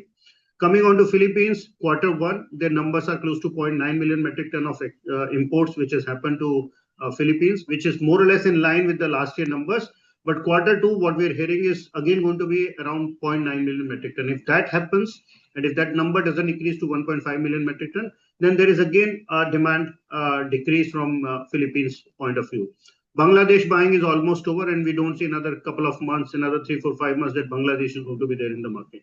So demand side, clearly a lull situation is there, at least in the first quarter of this year. So we won't see much demand happening from the major destination markets in the world.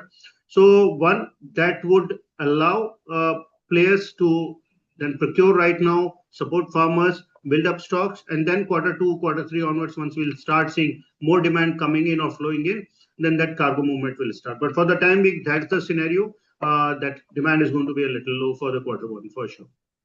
And secondly, Nitin, I also wanted to understand from you, as you rightly mentioned that, like, there could be buying demand that, like, and frankly, again, this is a rough, wild, I would say, interpretation of what I see the government has been doing so far. I think intentionally they would slow down the procurement substantially, right? And I think that is the only escape route they think it would be possible, because as per the government's own policy rules, actually, like, in the window of procurement, right, they cannot liquidate. So they'll have to just keep on acquiring. And that time when they, like, didn't come out with OMSs, the idea was to create a capacity of, like, absorbing. So far, their procurement has not been on the full swing. So when it gets on the full swing, do they have capacity? That's $1 million question. Whether, like, magically they have not created capacity, believing that we won't buy, that could also be an option. And as you rightly said, the demand is also going down. Now, in this scenario, that actually isn't that it's going to happen that maybe we end up with a big volume exporter, but value-wise, we might be lower than actually what we achieved last year. I feel it's a short-term phenomenon, Deepakji. I don't see that's going to happen across the year in 2026. So I think these prices will sustain maximum for Q1 or Q2. But beyond that, we clearly see that the price corrections are going to happen. Then, of course, El Nino impact, which is there on the card. So that impact can also not be ruled out at this stage. And if that happens, then the whole story might get completely changed in the second half of this year. So we just have to wait and watch. I think for the time being, yes, if you talk about very short-term point of view, but medium to long-term, I don't see that these prices are going to sustain. Yeah, I totally agree. El Nino means, like, you'll have Indonesia and Philippines both coming in a market with a vengeance, right? They'll have to go for that, and they are pretty large consumer. Also, there is a, like, talk, though I don't know how superficial it is, right? That trying to move Indian farmers to the rice, which are actually, like, the aromatic varieties, right? The geotagging and all that. Do you think it is going to be, like, in a short way anyway, it is going to be helping current scenario? Because long term, maybe yes, but I think short term, it doesn't even make sense of, like, trying to see it as one of the solution of India's rice glut? I don't see, because even if that happens, that's going to be a very limited size of an opportunity which can happen. So I don't think that's going to move the needle much. So I would not like to bet much on that. On the other side, the point which I would like to raise is that there is a completely different story on basmati this year, right? So basmati prices have gone up substantially by more than $100, $150 in the last 1 month itself. Because the people who were speculating and saying that the basmati crop is not short. So one, the crop is short. Second, the yield has been impacted this year. Third, because of the mechanized harvesting in India. So most of the basmati has been converted into steam basmati. So Sela or parboiled basmati is not available right now. And most of the basmati consumption markets, which are typically Iran, Iraq, and Saudi, which consume 50% of the India's total basmati exports. Now they are just staring at India for prices to get corrected on a slightly lower side. But overall, basmati story is going to be bullish this year in 2026. And I'm sure with that, there will be some impact on the non-basmati, especially for the varieties which go along with basmati either for blending or for domestic consumption. And even if broken prices for basmati are going to be higher because of the overall bullish story, that would have an impact on the Indian non-basmati brokens as well. Right. No, I totally I buy what you are saying. So basmati is a bullish story for sure. I also totally 100% agree with you. Here actually, do you see that some of the challenges which we are having in basmati, the government should take it as I would say that initial step, or even industry need to contribute in that. One is that the tariff from US, because US has been a predominantly a good market for buying basmati. So immediate I would say relief. Maybe there is only for one specific commodity, because US has come out with a lot of notification. In fact, out of all the tariffs, they've already got more than 800 odd commodities out of those tariff regime. So I think, do you think that the government should be working proactively on that? And second, on Iran. So Iran is again a good buyer, and they have been, I would say, again, talking Iran and US in the same context. That's I would say devil's justice. But Iran also, if we are able to take care of some part of the risk associated with the payment, do you think that actually these are two areas where the government can it's the lowest hanging fruit, they can work on that? Very valid point, Deepak. But my take on that would be, see, US is 170, 180 on a high side. It's a 200,000 tons market for India out of 4.55 or even now 5.5 million tons of basmati exports. So it's not that big a market. But if India is able to focus on Europe and UK, for which they are doing a free trade agreement with both one continent and second nation of UK, if they do that, so Europe and UK is a large market. And surprisingly, Asia is sooner but very gradually and sustainably becoming a large market for Indian basmati segment, right? So Asia and Oceania. So if India is able to do that, I'm sure they can find alternative markets for the rice which is going into US market today. So that 150 200,000 ton is definitely not an issue. Second, on Iran side, I think it's a very, very big market. Iran used to be the biggest importer of Indian basmati, used to buy more than 1 million ton. Today, Saudi Arabia has surpassed that, and they are now the biggest importer of Indian basmati. But Iran still plays a very crucial role, wherein they buy 800 to 900,000 tons of Indian basmati. So if that payment arrangement can be done, Indian government did that in the past. But if that can happen, and a couple of trades are happening through UAE or even Dubai, so Iran is still active in the market, not directly, but indirectly feeding by these countries. So if India looks to continue to feed either of through these options, I think Indian basmati would be in a great demand. That's a great input. Now you talked about some new markets. According to you, what trade is doing to open up new markets? Because I'll be frank with you, I was talking to one of the diplomat, right, in one of the countries we are talking about, which could be a good market for him. And he gave me very interesting perspective. He said that, Deepak, let's do one thing, let's get a lot of chefs from India, right? And we do a roadshow, and then we make these rice dishes made of basmati and make people eat. And if consumption picks up, then eventually, demand is going to pick up. I said that is going to happen, but it is now Birbal's khichdi, right? Usko pakne mein bahut time lagega. What immediately? So are you seeing that actually there is at least some initiative by the trade or the government to tap those markets? Because see, basmati, everybody knows about it.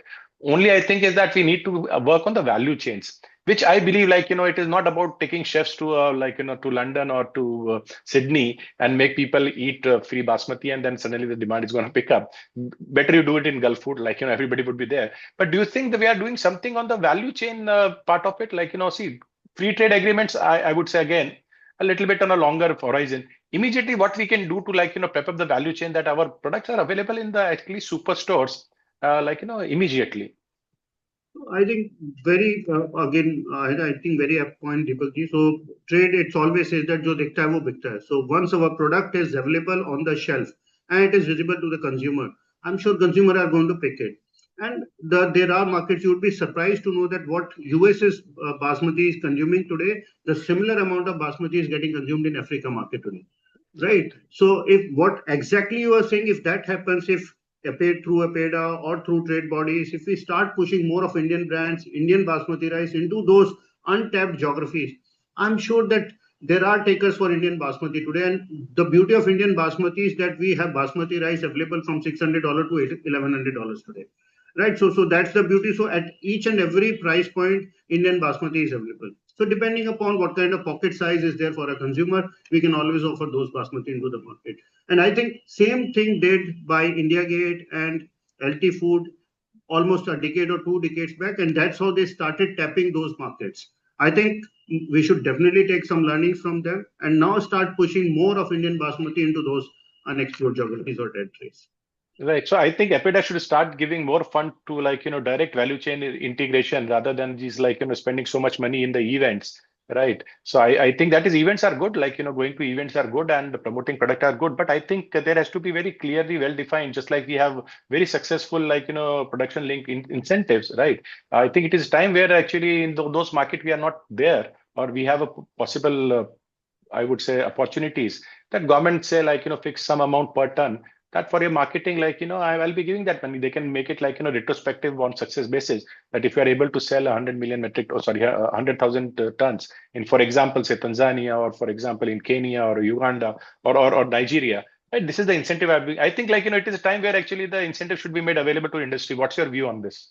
Absolutely, I think I'm 100% in for that, and that's the way out. I mean, events are important as you're rightly saying, but it is time to have a direct incentives attached with the volumes or the premiumization of product which we are going to have in those countries. But customers should have visibility of all that. Unfortunate part is most of the world is still not aware about India's basmati and the kind of varieties we are having.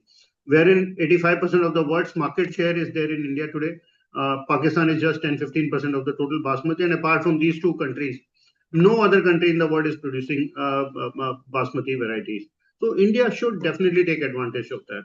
And this is the time when we are clearly seeing that we are at a very critical junction of start pushing more of basmati or non-basmati or start tapping new geographies. I think the whole value chain participation is the need of the hour. No, because see, India, if you have to sustain the rice sector, it has to be export driven, right? There is no point that we cannot consume what we are eating. So either we go back to the drawing table and say that let's produce less. But I believe if you are good in one product, right, rather than tapping of productivity, why not to find better price and a better market to ensure that actually everybody makes money? Last question to you, Nitinji, before we let you go. What is your 3 pointers for 2026 for the trading community of rice? Stay focused. आपकी secret, sir. You are making a lot of money. So how you are doing that? Be patient, stay focused, and stay committed. That's all I would say.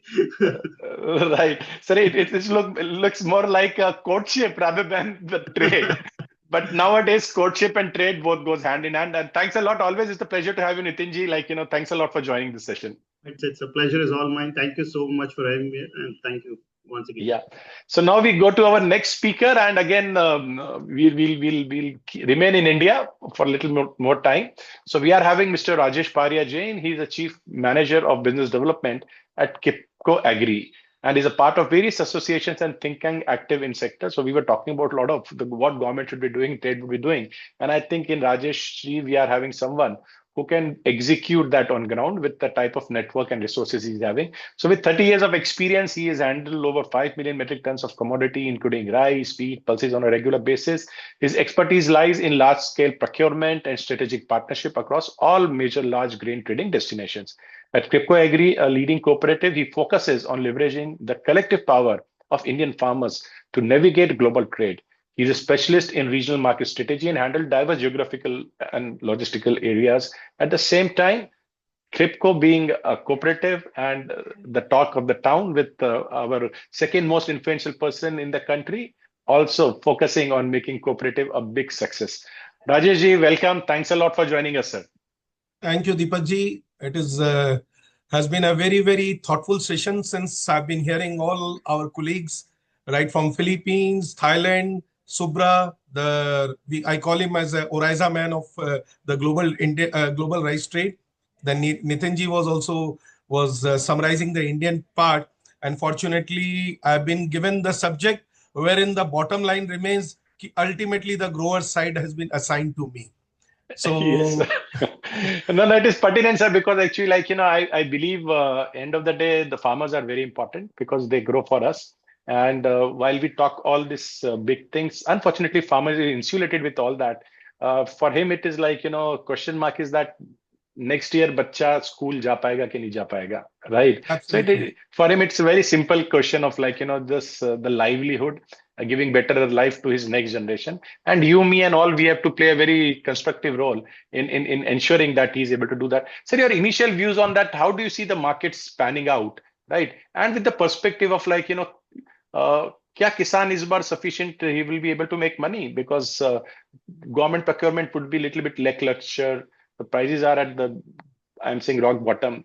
No trader would like to pay farmer more and sell at a lower price to the consumer. So in all these dynamics, are we looking at that actually farmer would be having again a bad season? I don't think that the farmers who are doing the supplies to the FCI will be having any kind of losses or something which you call as to be a production cost will not be recovered, because the minimum support price for the paddy which has been given to the farmers are substantially very high. And we all know, although this is not the election year, couple of states which are not producing, they only have this election in the coming year of 2026 for Bengal and Uttar Pradesh. But apart from that, I don't think this election year is going to affect any of the farmers' revenue or the production number. The more MSP procurement the government will be doing, the more and more the subject will be there. Sir, MSP is just one small part of the overall procurement. We also know that, right? So 110 million metric tons would be purchased by eventually the trader across the year. I'm talking about those farmers because and again, procurement also, we find that typically procurement, we are looking at two-state, activity, while rest of the India is also producing substantial amount of rice. And even though those two states, we don't see that the government would be buying at least 100%. It is in one state, it is 90, one place state is 80%. What is going to happen to that remaining 110 million metric ton, which might be grown all across India from Gujarat to Tamil Nadu to Telangana, Chhattisgarh, right, Chhattisgarh, yeah, even Odisha now. Exactly. So are those farmers are going to be, because those who sell to government, they are secured, agree. Yeah. But government is not going to buy 100%. They have never, and this year it would be even lesser than what they did last year. That is what looks like. And we are having the agriculture minister was gracious enough to claim rightly that India has become the largest producer of the rice. But then if I'm a farmer, I see it because I have been a farmer, you know that, right? I see it that actually, sir, aapko to tali mil gayi. But now the problem is with me because I have been the part of growing rice in a year when the global price meltdown is there. I'm seeing that there is a humongous buffer both with the public and private sector, and who's going to buy my produce at MSP, except that 40, 50, 45 million tons. The rest of the farmers, they would be apprehensive. Do you think at least for them there is a challenging time? Deepak ji, this dynamic has not been new formula. Like always, it has been there since CMR procurement, FCI procurement is going on, and the open market sale is also there. So it is a normal scenario and the regular practice which Government of India has been doing it. And we have seen that always the government has been paying them little higher in comparison to the open market prices. And parallelly, they have been compensating the losses by selling it more to the FCI and then selling it to for the commercial milling. The best part out here, that majority of the cargo which is being sold to FCI is being produced. The premium varieties such as Govind Bhog, GI rice and everything, which is a very niche production, there the farmers are running more in comparison to FCI producers with the common varieties which they are doing it. In my idea, the farmers of paddy will always be having the similar kind of the trend, and they will keep on doing it in the similar fashion till the time the FCI procurement is going on. Number one, the FCI buffer stocks is too high. Even the traders and exporters, we all are looking forward for the OMSS sales, which is going to come out. And then only the market, the prices will be getting little softer. Apart from that, I don't feel that the farmers are going to lose anything with regard to the paddy procurement. Perfect. No, and now coming to one of the very important aspects which you have been championing, right? The cooperative. And in fact, Honorable Minister of Cooperation, Mr. Amit Shah also have been very, I would say, strongly aligned to that, and the cooperatives can solve a lot of problems. Do you see that cooperative sector trying to intervene in a way where actually they might take some load off the government, and whether it is to NAFED or Kribhco or for that matter NCCF and all that, they would also stick their neck out and saying that at least let us get at least some better pricing for the farmers. If you remember during the ban time, when there was a ban and the exports was canalized through NCL, during that time, we have also tried and procured the cargo from the cooperative sectors, wherein cooperatives has been buying it from not exactly the 100% quantity, but few of the parcels we have tried, kind of a pilot project we have done it, and wherein we have requested the cooperative to procure the rice from the cooperative rice mills, which were only based in a very limited. Most of the trade, which is being with the milling of the rice is being done is by the private sector, not by the cooperatives. Unlike sugar industry where they have a lot of cooperatives, unlike milk we have a lot of cooperatives, but in the sector of rice we have very limited ones, and that too restricted to UP state. So the mission is running very perfectly okay. The cooperative to cooperation to the cooperatives. Similar, they are trying to implement in other segments also, wherein Honorable Minister for Corporations, he has been working in the line that all the maximum procurement, whether it was through NCCF, NAFED, even we also have already applied for PSS support scheme, wherein we also will be requesting, even NCL is also doing that for the export market. You have to procure the cargo directly from the farmers, get it milled, and then export. So every line they are working, but it is a very competitive market. Buying at MSP price, wherein the common variety is available at the lower price, and then making it exportable and marketable, the economics doesn't work. So in simple way, we have to have a complete ecosystem changed and bring a new model or module so that it can move on. But keeping in view the parallel things wherein the buffer stock, the maximum stocks are with FCI, Food Corporation of India. If I buy it at, I'll just give you one example. Wheat, when the procurement was going on in 25, 26, a lot of procurement was completed, almost 30 million ton was touched, that magic number was there with FCI. Then they stopped getting the cargo, and then private people came into the market, they bought it at the MSP plus premium market. Now, when FCI has come for the OMSS sale, the private people are losing money. So that differential of the OMSS price and plus the premium cost by the private and the OMSS price which FCI is selling was giving them a loss. If that scenario comes to the rice market, if I buy it at a MSP price and then I have to buy it, I have to purchase the rice from the open market, the differential is huge. Because the MSP price of paddy in most of the states is equal to the common variety of rice which I'm getting from the millers. So it has to be the savior is always from for the farmers is always and always the government. Right. And again, in the government also, we have seen very interesting, I would say, initiative in Karnataka, where because of the falling price of maize, they have come out with a modified version of Bhavantar. Do you think at least we can, government can do that? For whatever they buy for their own consumption for PSS and all that, they do it. But for the rest of it, actually, they give some support in form of, I would say, the differential value to the rice farmer, because that is only way that you'll be able to ensure that 100% of the farmers are able to get the MSP, which government claims at sacrosanct, right?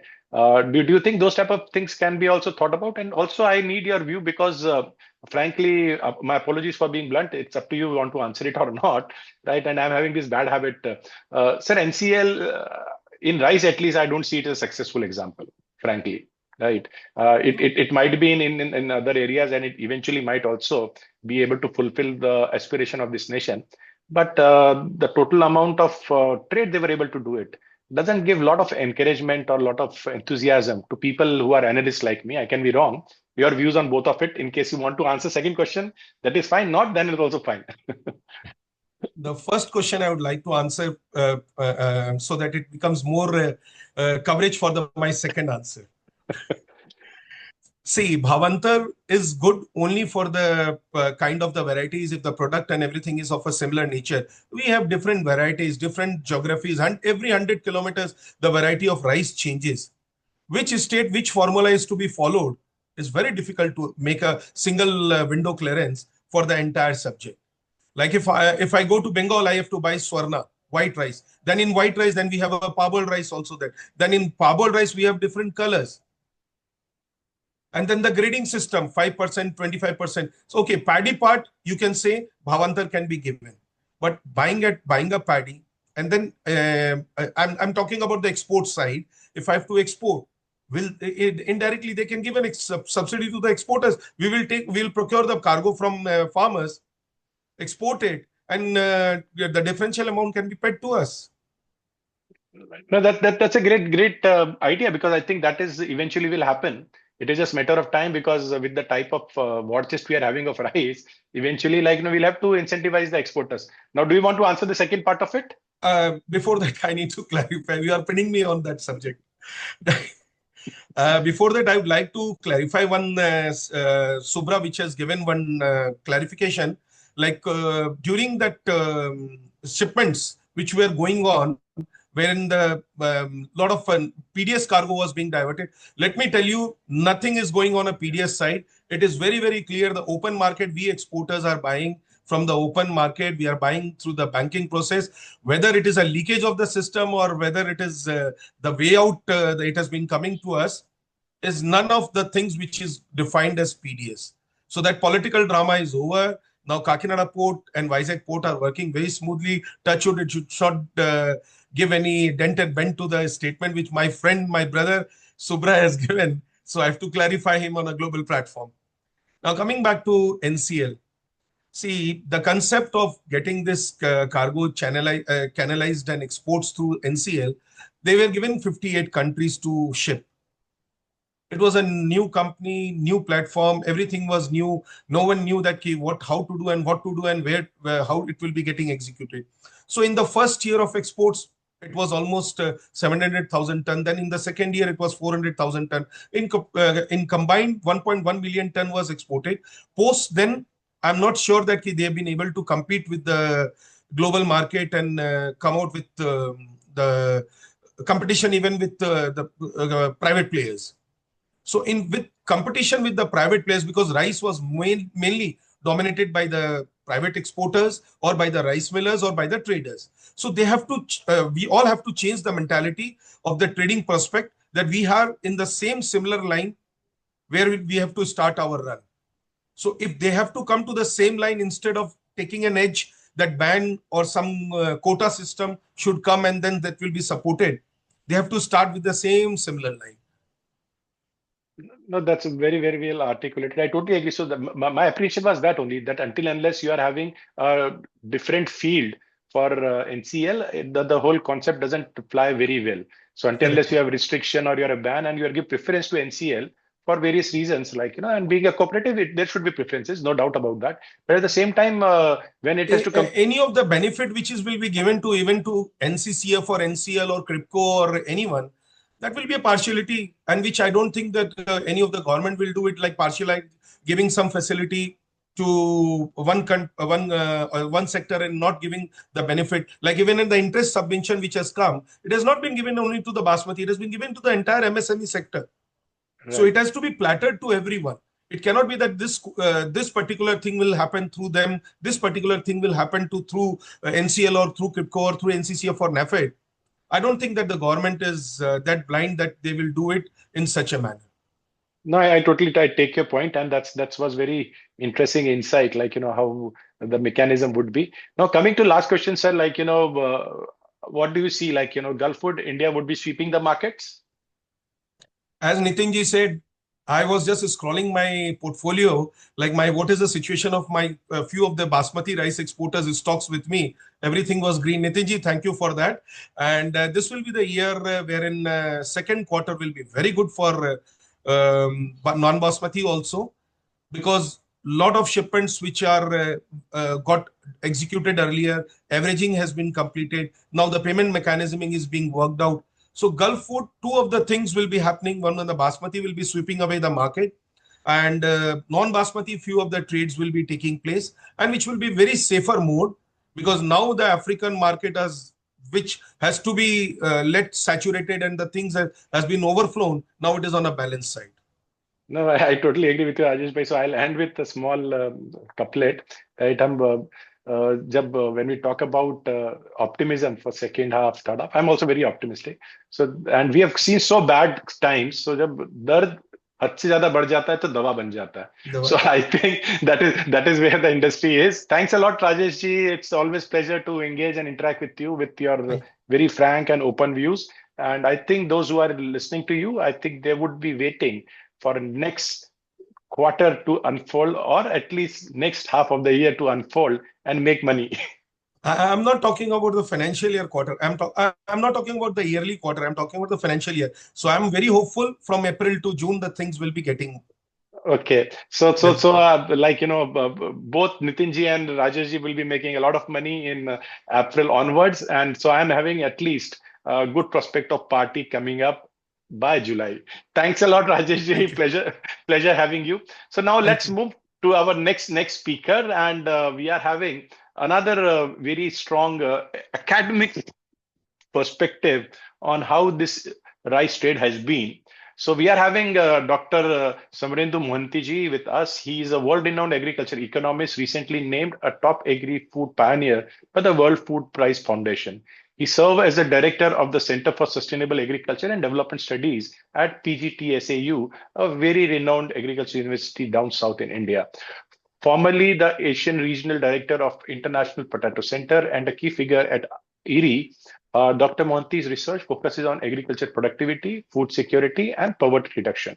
He is a global authority on economic impact of innovative technologies, particularly in seed system and sustainable water management in rice-growing regions. Welcome, sir. Thank you, Deepak ji, and welcome everybody. It was very interesting to hear the market perspective from Subra, Rajesh, Nitin, all these guys there. I think it's interesting to see their perspective in terms of what is going to happen in the rice market. I think that's where a lot of your audience probably interested in knowing where the market is headed. I like some of the perspective given by Nitin, I think, from Olam. There's a lot of uncertainty still second half. Anything can happen. There's a chance price might go up, might price go down, all these things perspective there. But you have given me a very different topic on talking about DSR, sustainable rice, water efficiency, and all these carbon pathways. I have a very different perspective on No, this. sir, the reason we do that, if you see that we started differently, we talk differently, the reason is that actually, like sometimes what happens is that the trade community don't see what is the scientific community doing and appreciate that, and vice versa. Scientific and academic community, the community thinks that actually these traders are rogue people, they don't care about anything except money. So I try to balance, and that is what actually I've been doing. Over to you, sir, your presentation. Thank you, sir. No problem. So I'm little bit very different view than many academicians or many people who are campaigning for sustainable rice there. I just want to start with my production. You have already talked about Indian rice production. I look at we have 10th year in a row India has a record production. 24, 25, 26 also will be a record productions.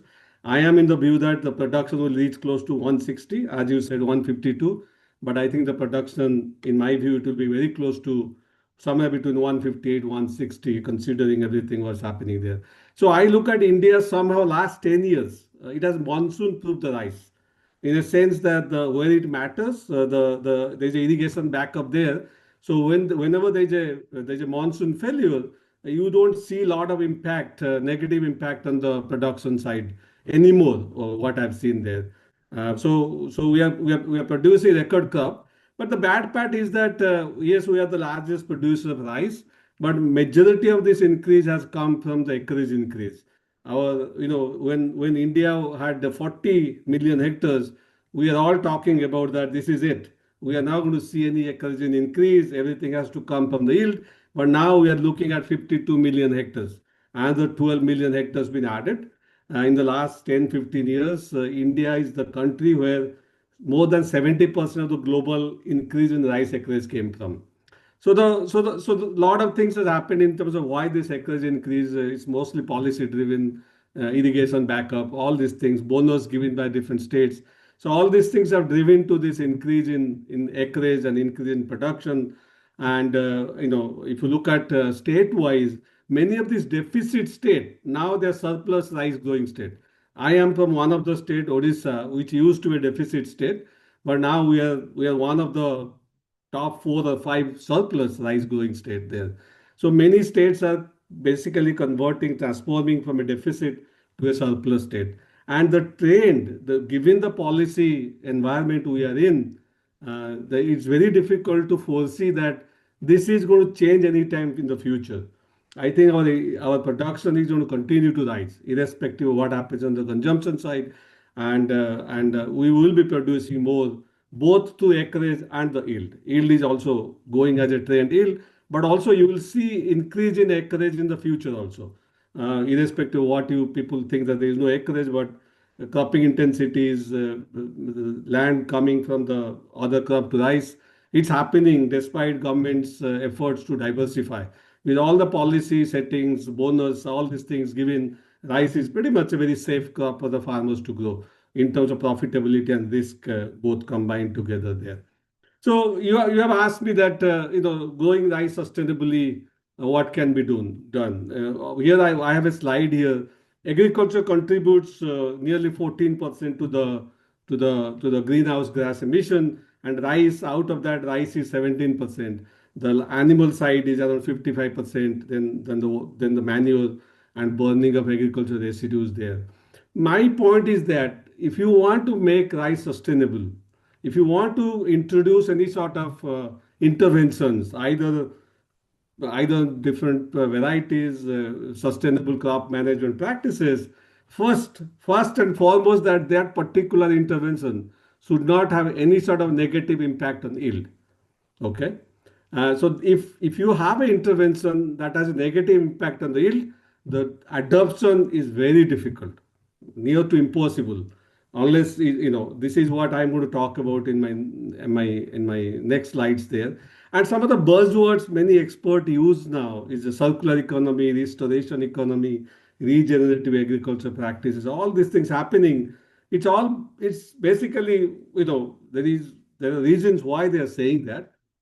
This slides actually the phenomenon of polar mission, basically the groundwater extractions, the speed, the way we have done, that's actually shifting the earth in the last few decades there, primarily because of excessive groundwater extraction there. And India has a large part in terms of what is happening to the groundwater globally. So talking about sustainable agriculture, sustainable rice production is definitely a hot topic, and it should be discussed and it should be practiced, in my view. But are we there to talk about what are do we have a solutions which is basically acceptable by the farmers in terms of the growing rice sustainably? This is my whole point, is that this is my slides. This is from a meta-analysis done by bringing 130 studies on direct seeded rice, and this is the transplanted rice, is the PTR. So what I want to say that, of course, DSR has a lot of benefits, direct seeded rice. It reduces the methane emissions. You can see here the pink there. It's a negative side there.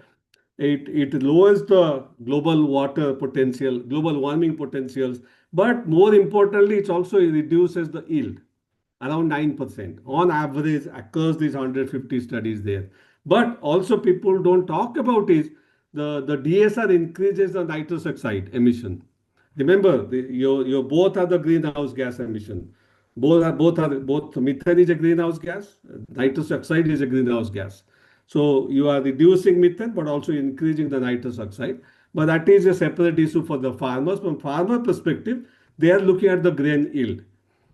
When you have a grain yield which is negative impact on the yield, it's very difficult for the farmers to adopt it unless it's been offset by something else to the farmers, so that they can adopt these particular practices, and the negative impact of the yield has been compensated by either to price, subsidy, or whatnot there. Then another things which comes with the direct seeded rice is the alternate wetting and drying, because direct seeded rice is not a new technology. Direct seeded rice is practiced for centuries now. You go to Mekong Delta, it's all direct seeded rice. You go to Odisha, it's direct seeded rice. You go to Sri Lanka, it's direct seeded rice.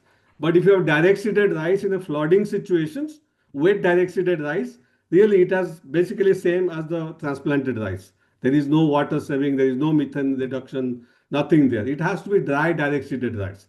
So the direct seeded rice has to come with the irrigation practices where there is no flooding of rice field there.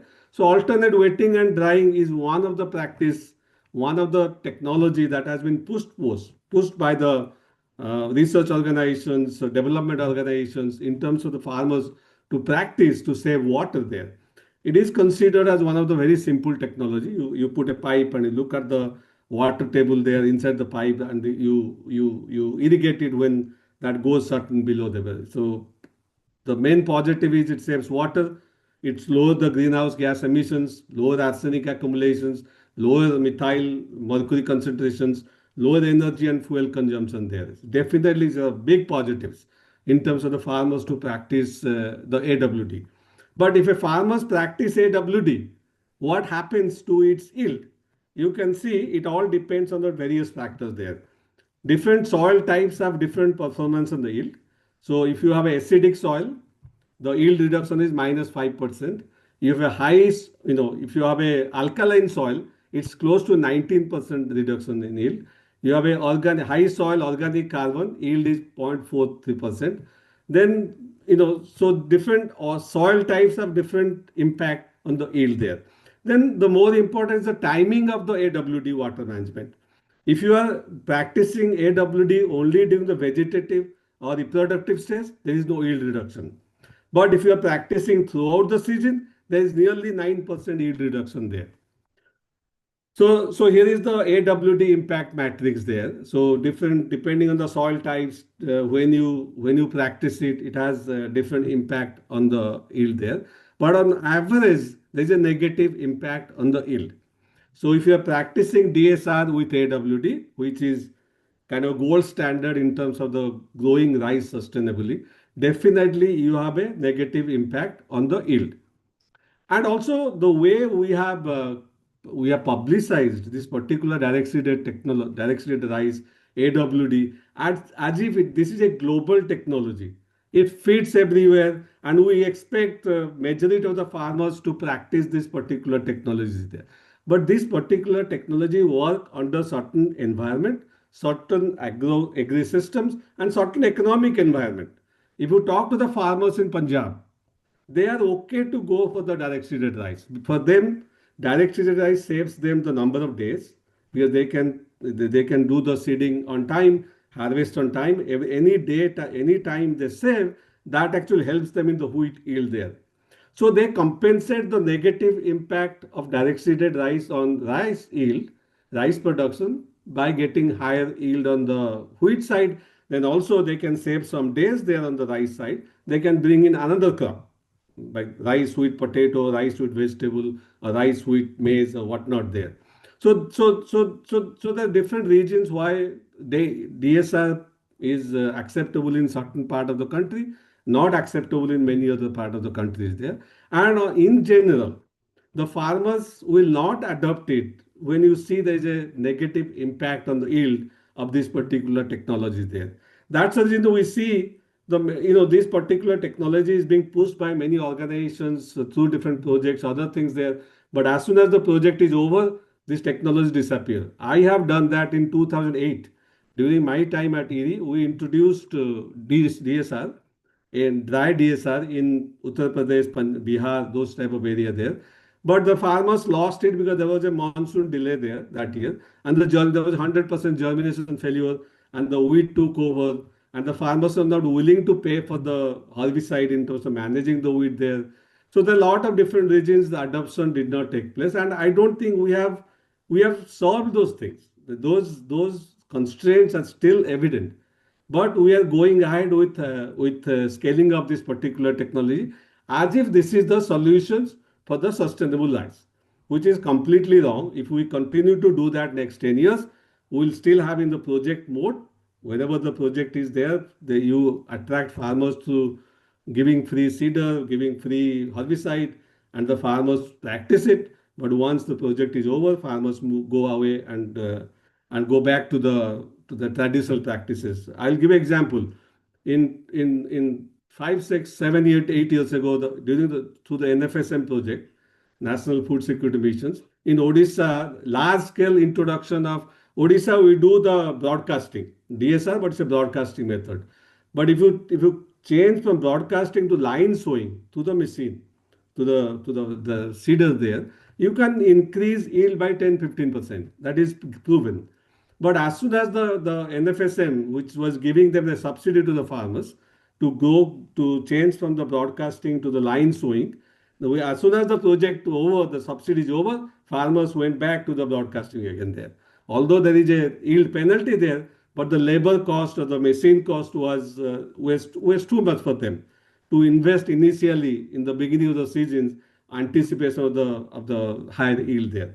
So many of these practices have not been sustained wherever it has been introduced. But some places it has picked up because other economic region, just like I gave example of Punjab there. I'll give example here. I told you the cattle are the biggest emitter of the methane. They actually account for nearly more than half of the total agricultural emissions there. Now there is a project to breed new methane cattle. The cattle, you come up with the varieties, they actually emit, they give less methane, 30% less methane. I think rice also we should focus more genetic solutions in terms of coming up with adoptions, which will be a lot easier than only focusing on this DSR and AWT there. I think if you have a combination of the practices, that then you have a suitable varieties that actually works well with farmers in the DSR system, then the adoption could be a lot faster than what we have seen in the past going forward there. I think that's where a lot of organizations have gone forward with trying to get this carbon credit and all these things, trying to go large scale adoption, scaling up the particular technology. But I really don't see future for this particular technology to make any dent in terms of reducing methane emission from rice production there. I think the farmers will go back to the podal transplanted rice because of negative yield impact there. I think I'll give this example in Vietnam. I think this is the way probably to go because it's mostly demand driven there. So Vietnam has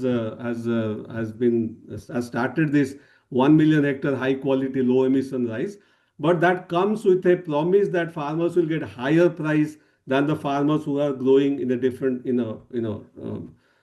puddle conditions there. Unless it's demand driven and you give farmers assured market high prices, then they can offset their yield reduction there. Then you can see a lot of practices you recommend them, they will adopt it. Direct seeded, AWDs, less fertilizer use there. All these things can happen if farmers have the guarantee or some assurance that they will get higher price, assured market for their product there.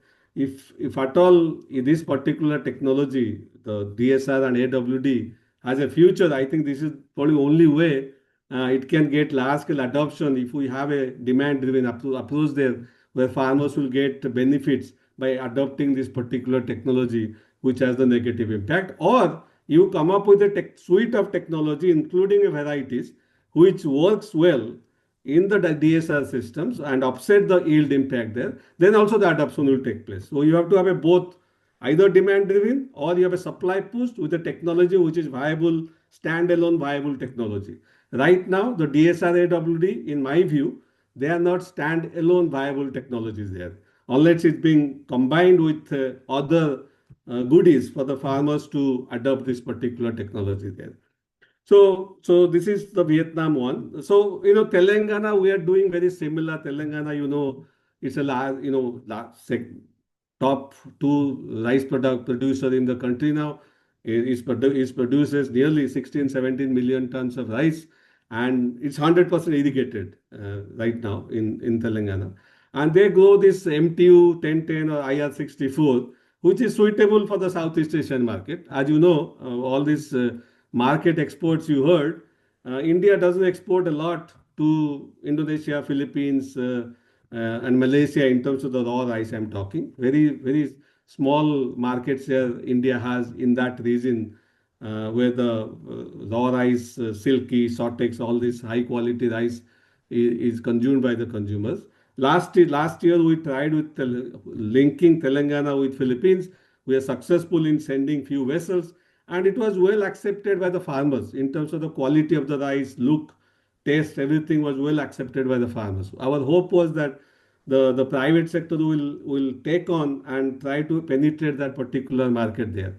And from the state perspective, what we are trying to do is we are trying to develop this 1 lakh hectare integrated rice export supply chain, particularly targeting to Indonesia, Philippines, and Malaysia raw market there. And target is long grain rice, sticky rice, which is suitable, which is preferred by the consumers there. But if you have something like that, where you give farmers some assurance that you give this base price, then the remaining, remaining amount comes after we sell it in the market, and overall farmers get assurance they get at least or more than the MSP level. If we do that, if we have the export supply chain, then you can make farmers to use some of these sustainable practices, in my view. I think the adoption can take place if we have this demand driven rather than the supply pushed approach there. Overall, let me see, go back to there. Overall, what I would say is that the sustainable practice, also the carbon credit, I forgot one thing. When you look at the carbon credit for the farmers, the carbon credit supply chain is very long. There's so many organizations involved in between. By the time the amount of benefits come to the farmers is minuscule. You have the project identification, project registrations, the gold standard, all this monitoring, then the third-party evaluations, all these different organizations, the long supply chain is there, then the benefits cannot trickle down, benefits on the farmers very minimal there. I think that supply chain also needs to be reduced quite a bit, so that the majority of the credit goes to the farmers, not the organizations which operating in between, who are rolling out the projects, the monitoring evaluation organizations, third-party evaluation there. Now most of the money is going to them, not to the farmers in terms of the carbon credit amount there. My concluding remark will be that the intervention needs to be carefully thought out to avoid any yield penalty before we spend a lot of money scaling out this particular technology. Because if there's a yield penalty there, the future is, the adoption is very unlikely to happen after the project is over. And some of these demand-driven approaches should be prioritized so that the farmers can adopt it, knowing that if they adopt some of these practices, they will be benefited by higher prices, assured market, and whatnot there. And when you are talking about technology, is not a global technology, it's not viable everywhere. The technology targeting has to be there. Now we are not doing technology targeting of the DSR. We are trying to push DSR everywhere, anywhere, wherever there is money there. Okay. So the technology targeting has to be very precise. It works under certain conditions, under certain soil types. So you need to make sure it is targeted to the region where it will be adopted. There are economic regions why farmers will also adopt it. And the rigorous farmers training also to reduce the disadoption. I gave example of the AWD. AWD is okay without any yield penalty if it is practiced in the vegetative stage there instead of whole entire season there. Why not try this technology and at least reduce, do the AWT practice during the vegetative stage. We know that there is no yield penalty there. So that the more rigorous farmers training, awareness of the organizations who are scaling up also very important. So stronger market linkage, as I said, very important. Premium price for the sustainably produced foods are also critical. Right now, that is not there. The rice grown in PTR versus DSR, now there is no differentiation in the supply chain.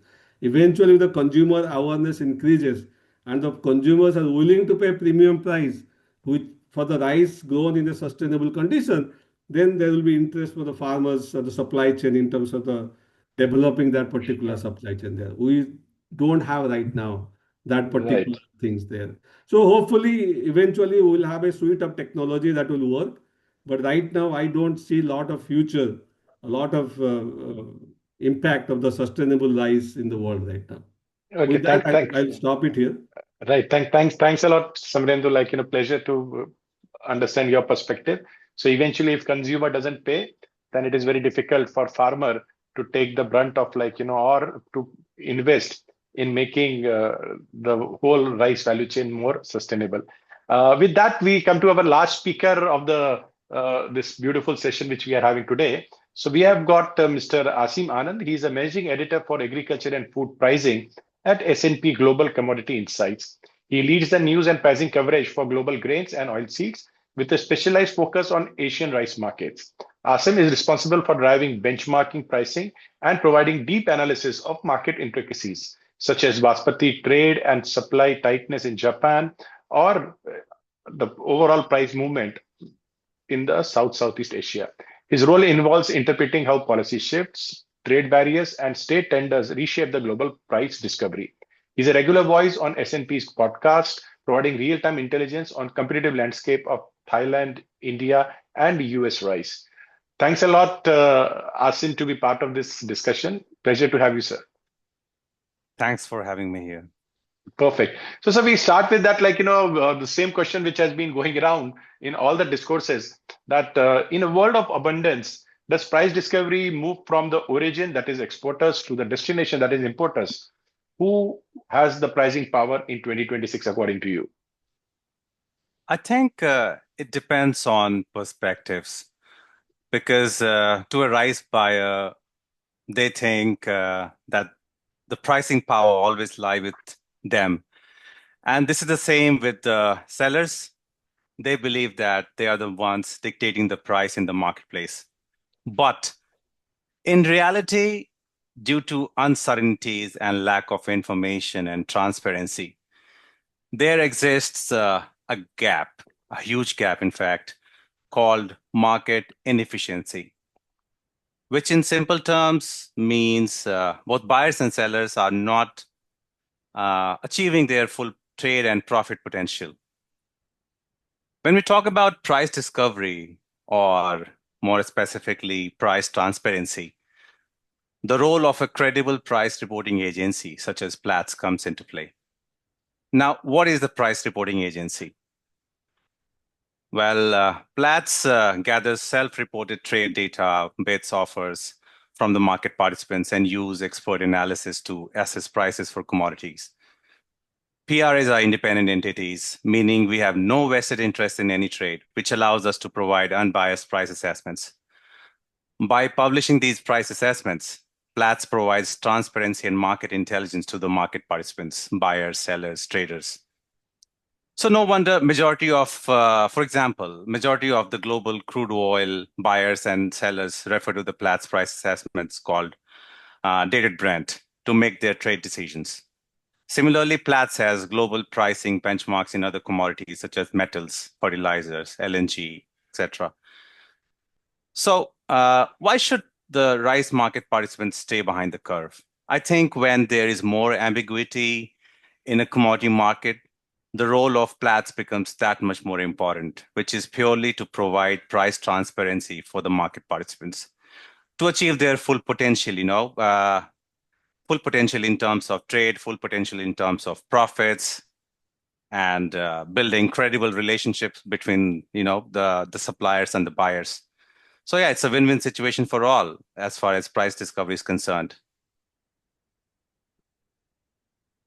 Perfect. So very well articulated. I understand the type of work you are doing, at Plaid, because a lot of people don't understand, right? They always see that a price reporting or insight company, right? They might be pulling data from thin air and maybe just doing the secondary research on maybe internet and then coming out with the numbers. But yes, you as rightly mentioned that it's a tedious job where you track the trade and sometimes we have to also have insights from actual trade which has happened, because sometimes I've seen that some of the players they generally just give the price numbers and they are not the actual trades, they are offers. Right. And then the wrong impression or wrong message goes to the stakeholders that this is the actually discovered price. So very well articulated the difference, and I think I totally appreciate what the Plaid and S&P has been doing.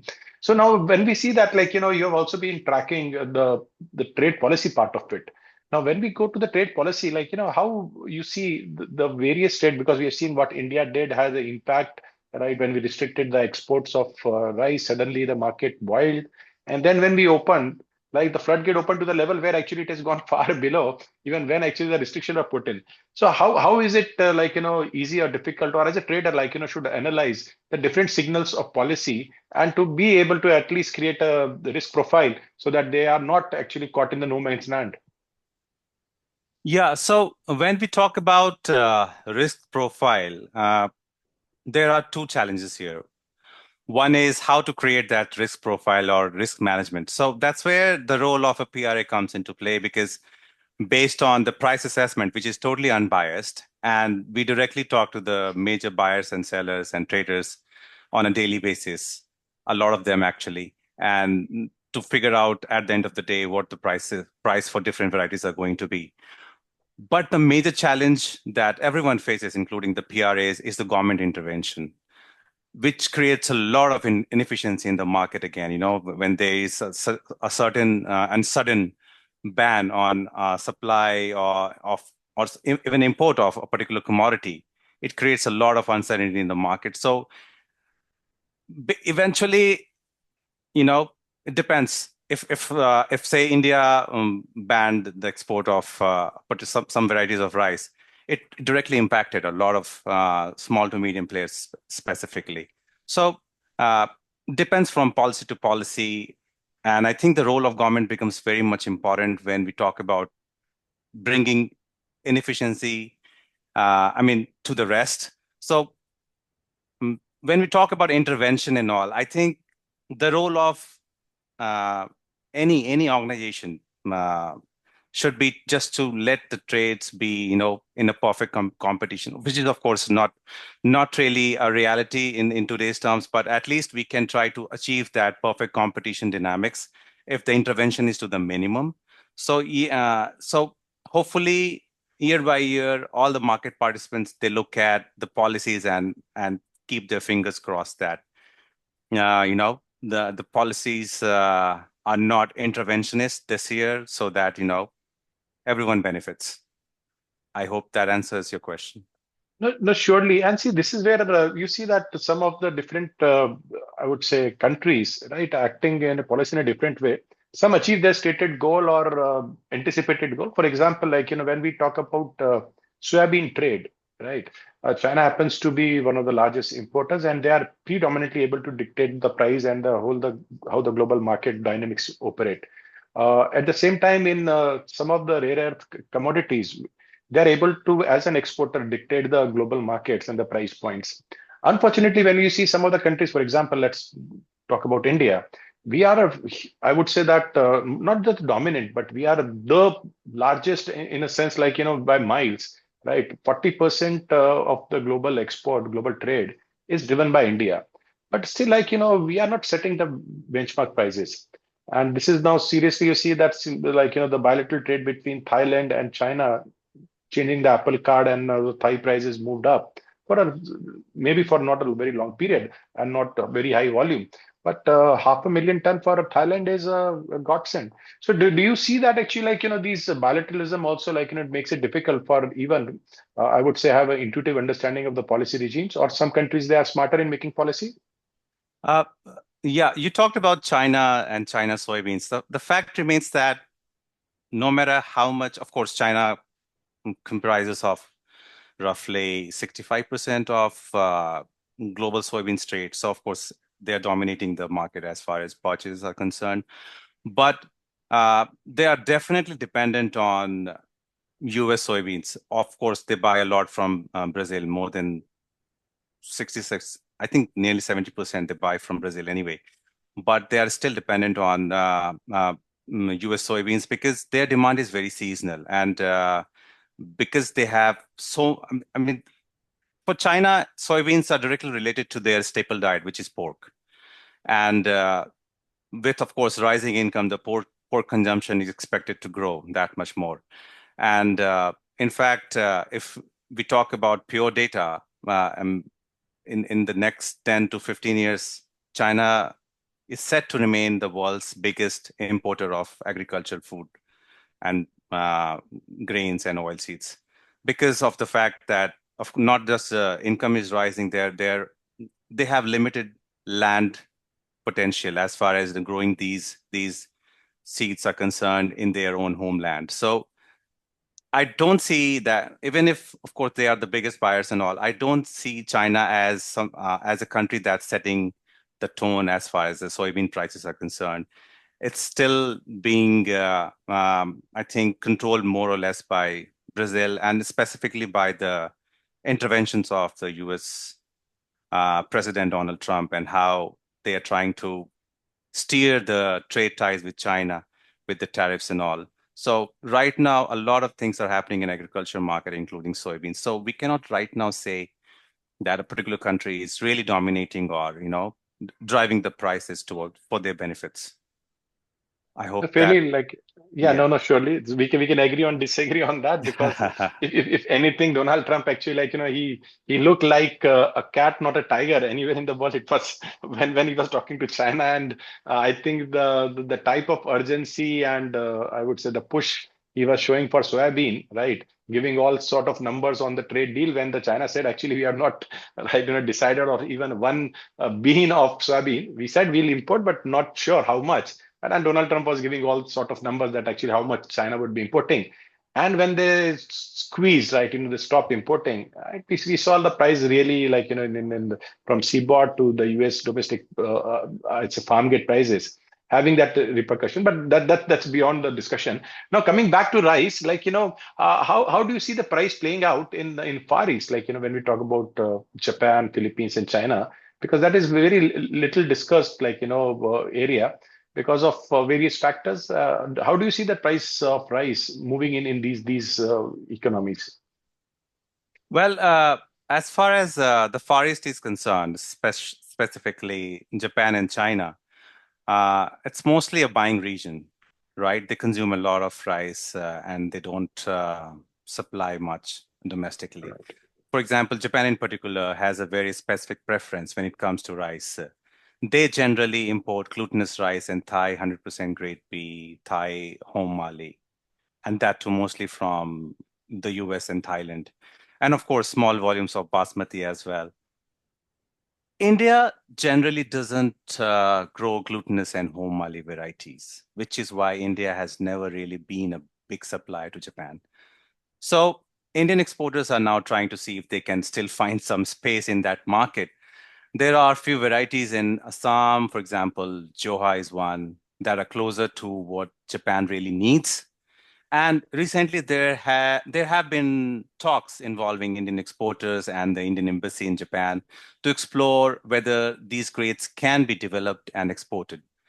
So it's still very niche and early stage. Nonetheless, people are at least looking at Japan now as a possible market opportunity. But at the same time, it's still very niche because of the fact that we don't grow what Japan needs right now. As far as China is concerned, like we talked about the fact that China is a totally different ballgame. China imports rice based on price, especially when it comes to the brokens. They buy from whoever is the cheapest at that point of time, whether that's Myanmar, Thailand, or even India. So for the Indian rice exporters, China is much more of a straightforward opportunity, a great opportunity, in fact. When prices are competitive compared to Japan, which is more about niche access. So yeah, if I have to choose as an Indian rice exporter, if I have to choose between Japan and China, I'd definitely look at China, especially when our brokens are price competitive in the market compared to Myanmar and even Thailand for that matter. Perfect. No, one more question. How do you see, have we seen the bottom out of overall rice pricing in the world?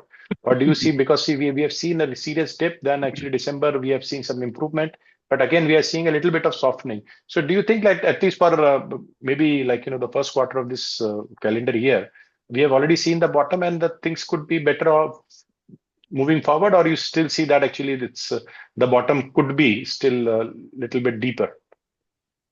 I think going by what we are hearing from the market and our in-house analysts as well, it's expected to remain the same. We don't see any bullishness right now, which is very unlikely for now. It's just like what we're seeing in soybeans market, of course, because of the record Brazilian crop, which is forcing China to veer away from US and wait for cheaper soybeans from South America, sorry. So it's a similar situation right now in 2026. Very likely that because of the huge oversupply that we're seeing right now, what we see is likely to happen is that this could not be the bottom. We see further, a little bit of more towards the downside, if you get what I mean. No, I still see, yeah, totally agree with you on that. So are you also seeing some of the constraint that we see in Southeast Asia currently, right? Indonesia, hardly they're showing that no imports, and we are having still Balog is having pretty decent amount of buffers available. Philippines, they have opened a narrow window, that too with the duties, and you never know actually whether they will be importing more or not. So are we seeing that actually the Southeast Asia, which used to be a pretty decent importer, right, drying out, and that would impact the demand substantially? While we are seeing other markets, for example, whether it's South America or even in Europe, the demand of rice increasing. But the key markets, whether it's the East Africa, West Africa, Southeast Asia, there you are seeing that those challenges where actually demand can shrink further, being a self-sufficient. I'm not saying that they won't be consuming, they will be producing themselves rather than depending on imports.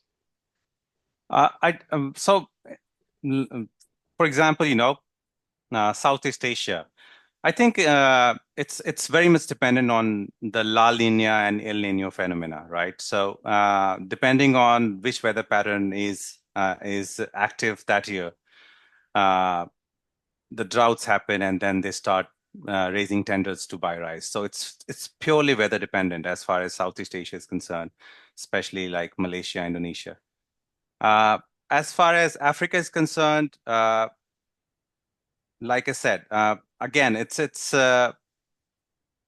what we're seeing from our internal data, and when we talk to the market participants, especially in Africa, we see that demand, we don't see any slowdown in demand as far as Africa is concerned, whether it's East or West Africa. We see that the demand is likely to remain stable at worst, and there's definitely, in some pockets, there is definite upsurge in demand, which is very likely this year as well. So, like I said, it depends from region to region, and we cannot categorize all the regions together. Some are weather-driven, some are more demand-driven, and they cannot produce much, but they have a lot of demand domestically. So what would be your advice to, as the last question, what would be your advice to the Indian rice trader? Are they looking in 2026 where they should go with short time horizons, or they should look at a little bit of medium term or a long term for gaining better profitability?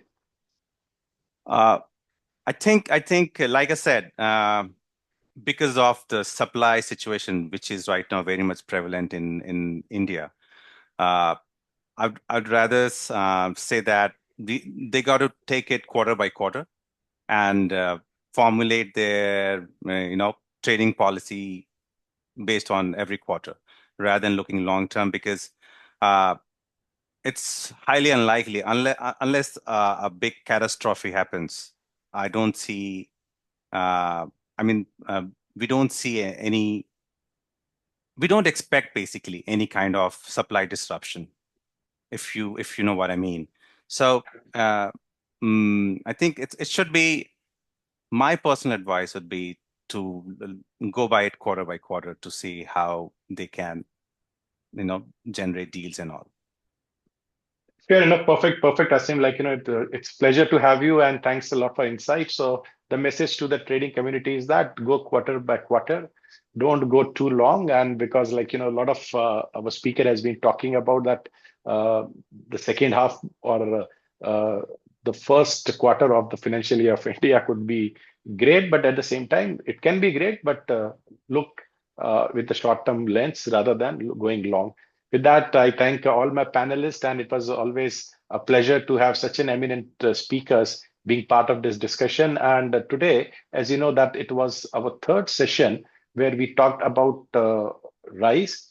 Previous two sessions were about maize, and it were about wheat.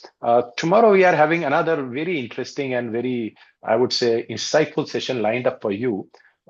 It is on soybean. So we'll be talking about soybean tomorrow. Soybean has been also a commodity which is creating challenges, not just for policymakers, but for the farmers, for the trade, and everyone aligned.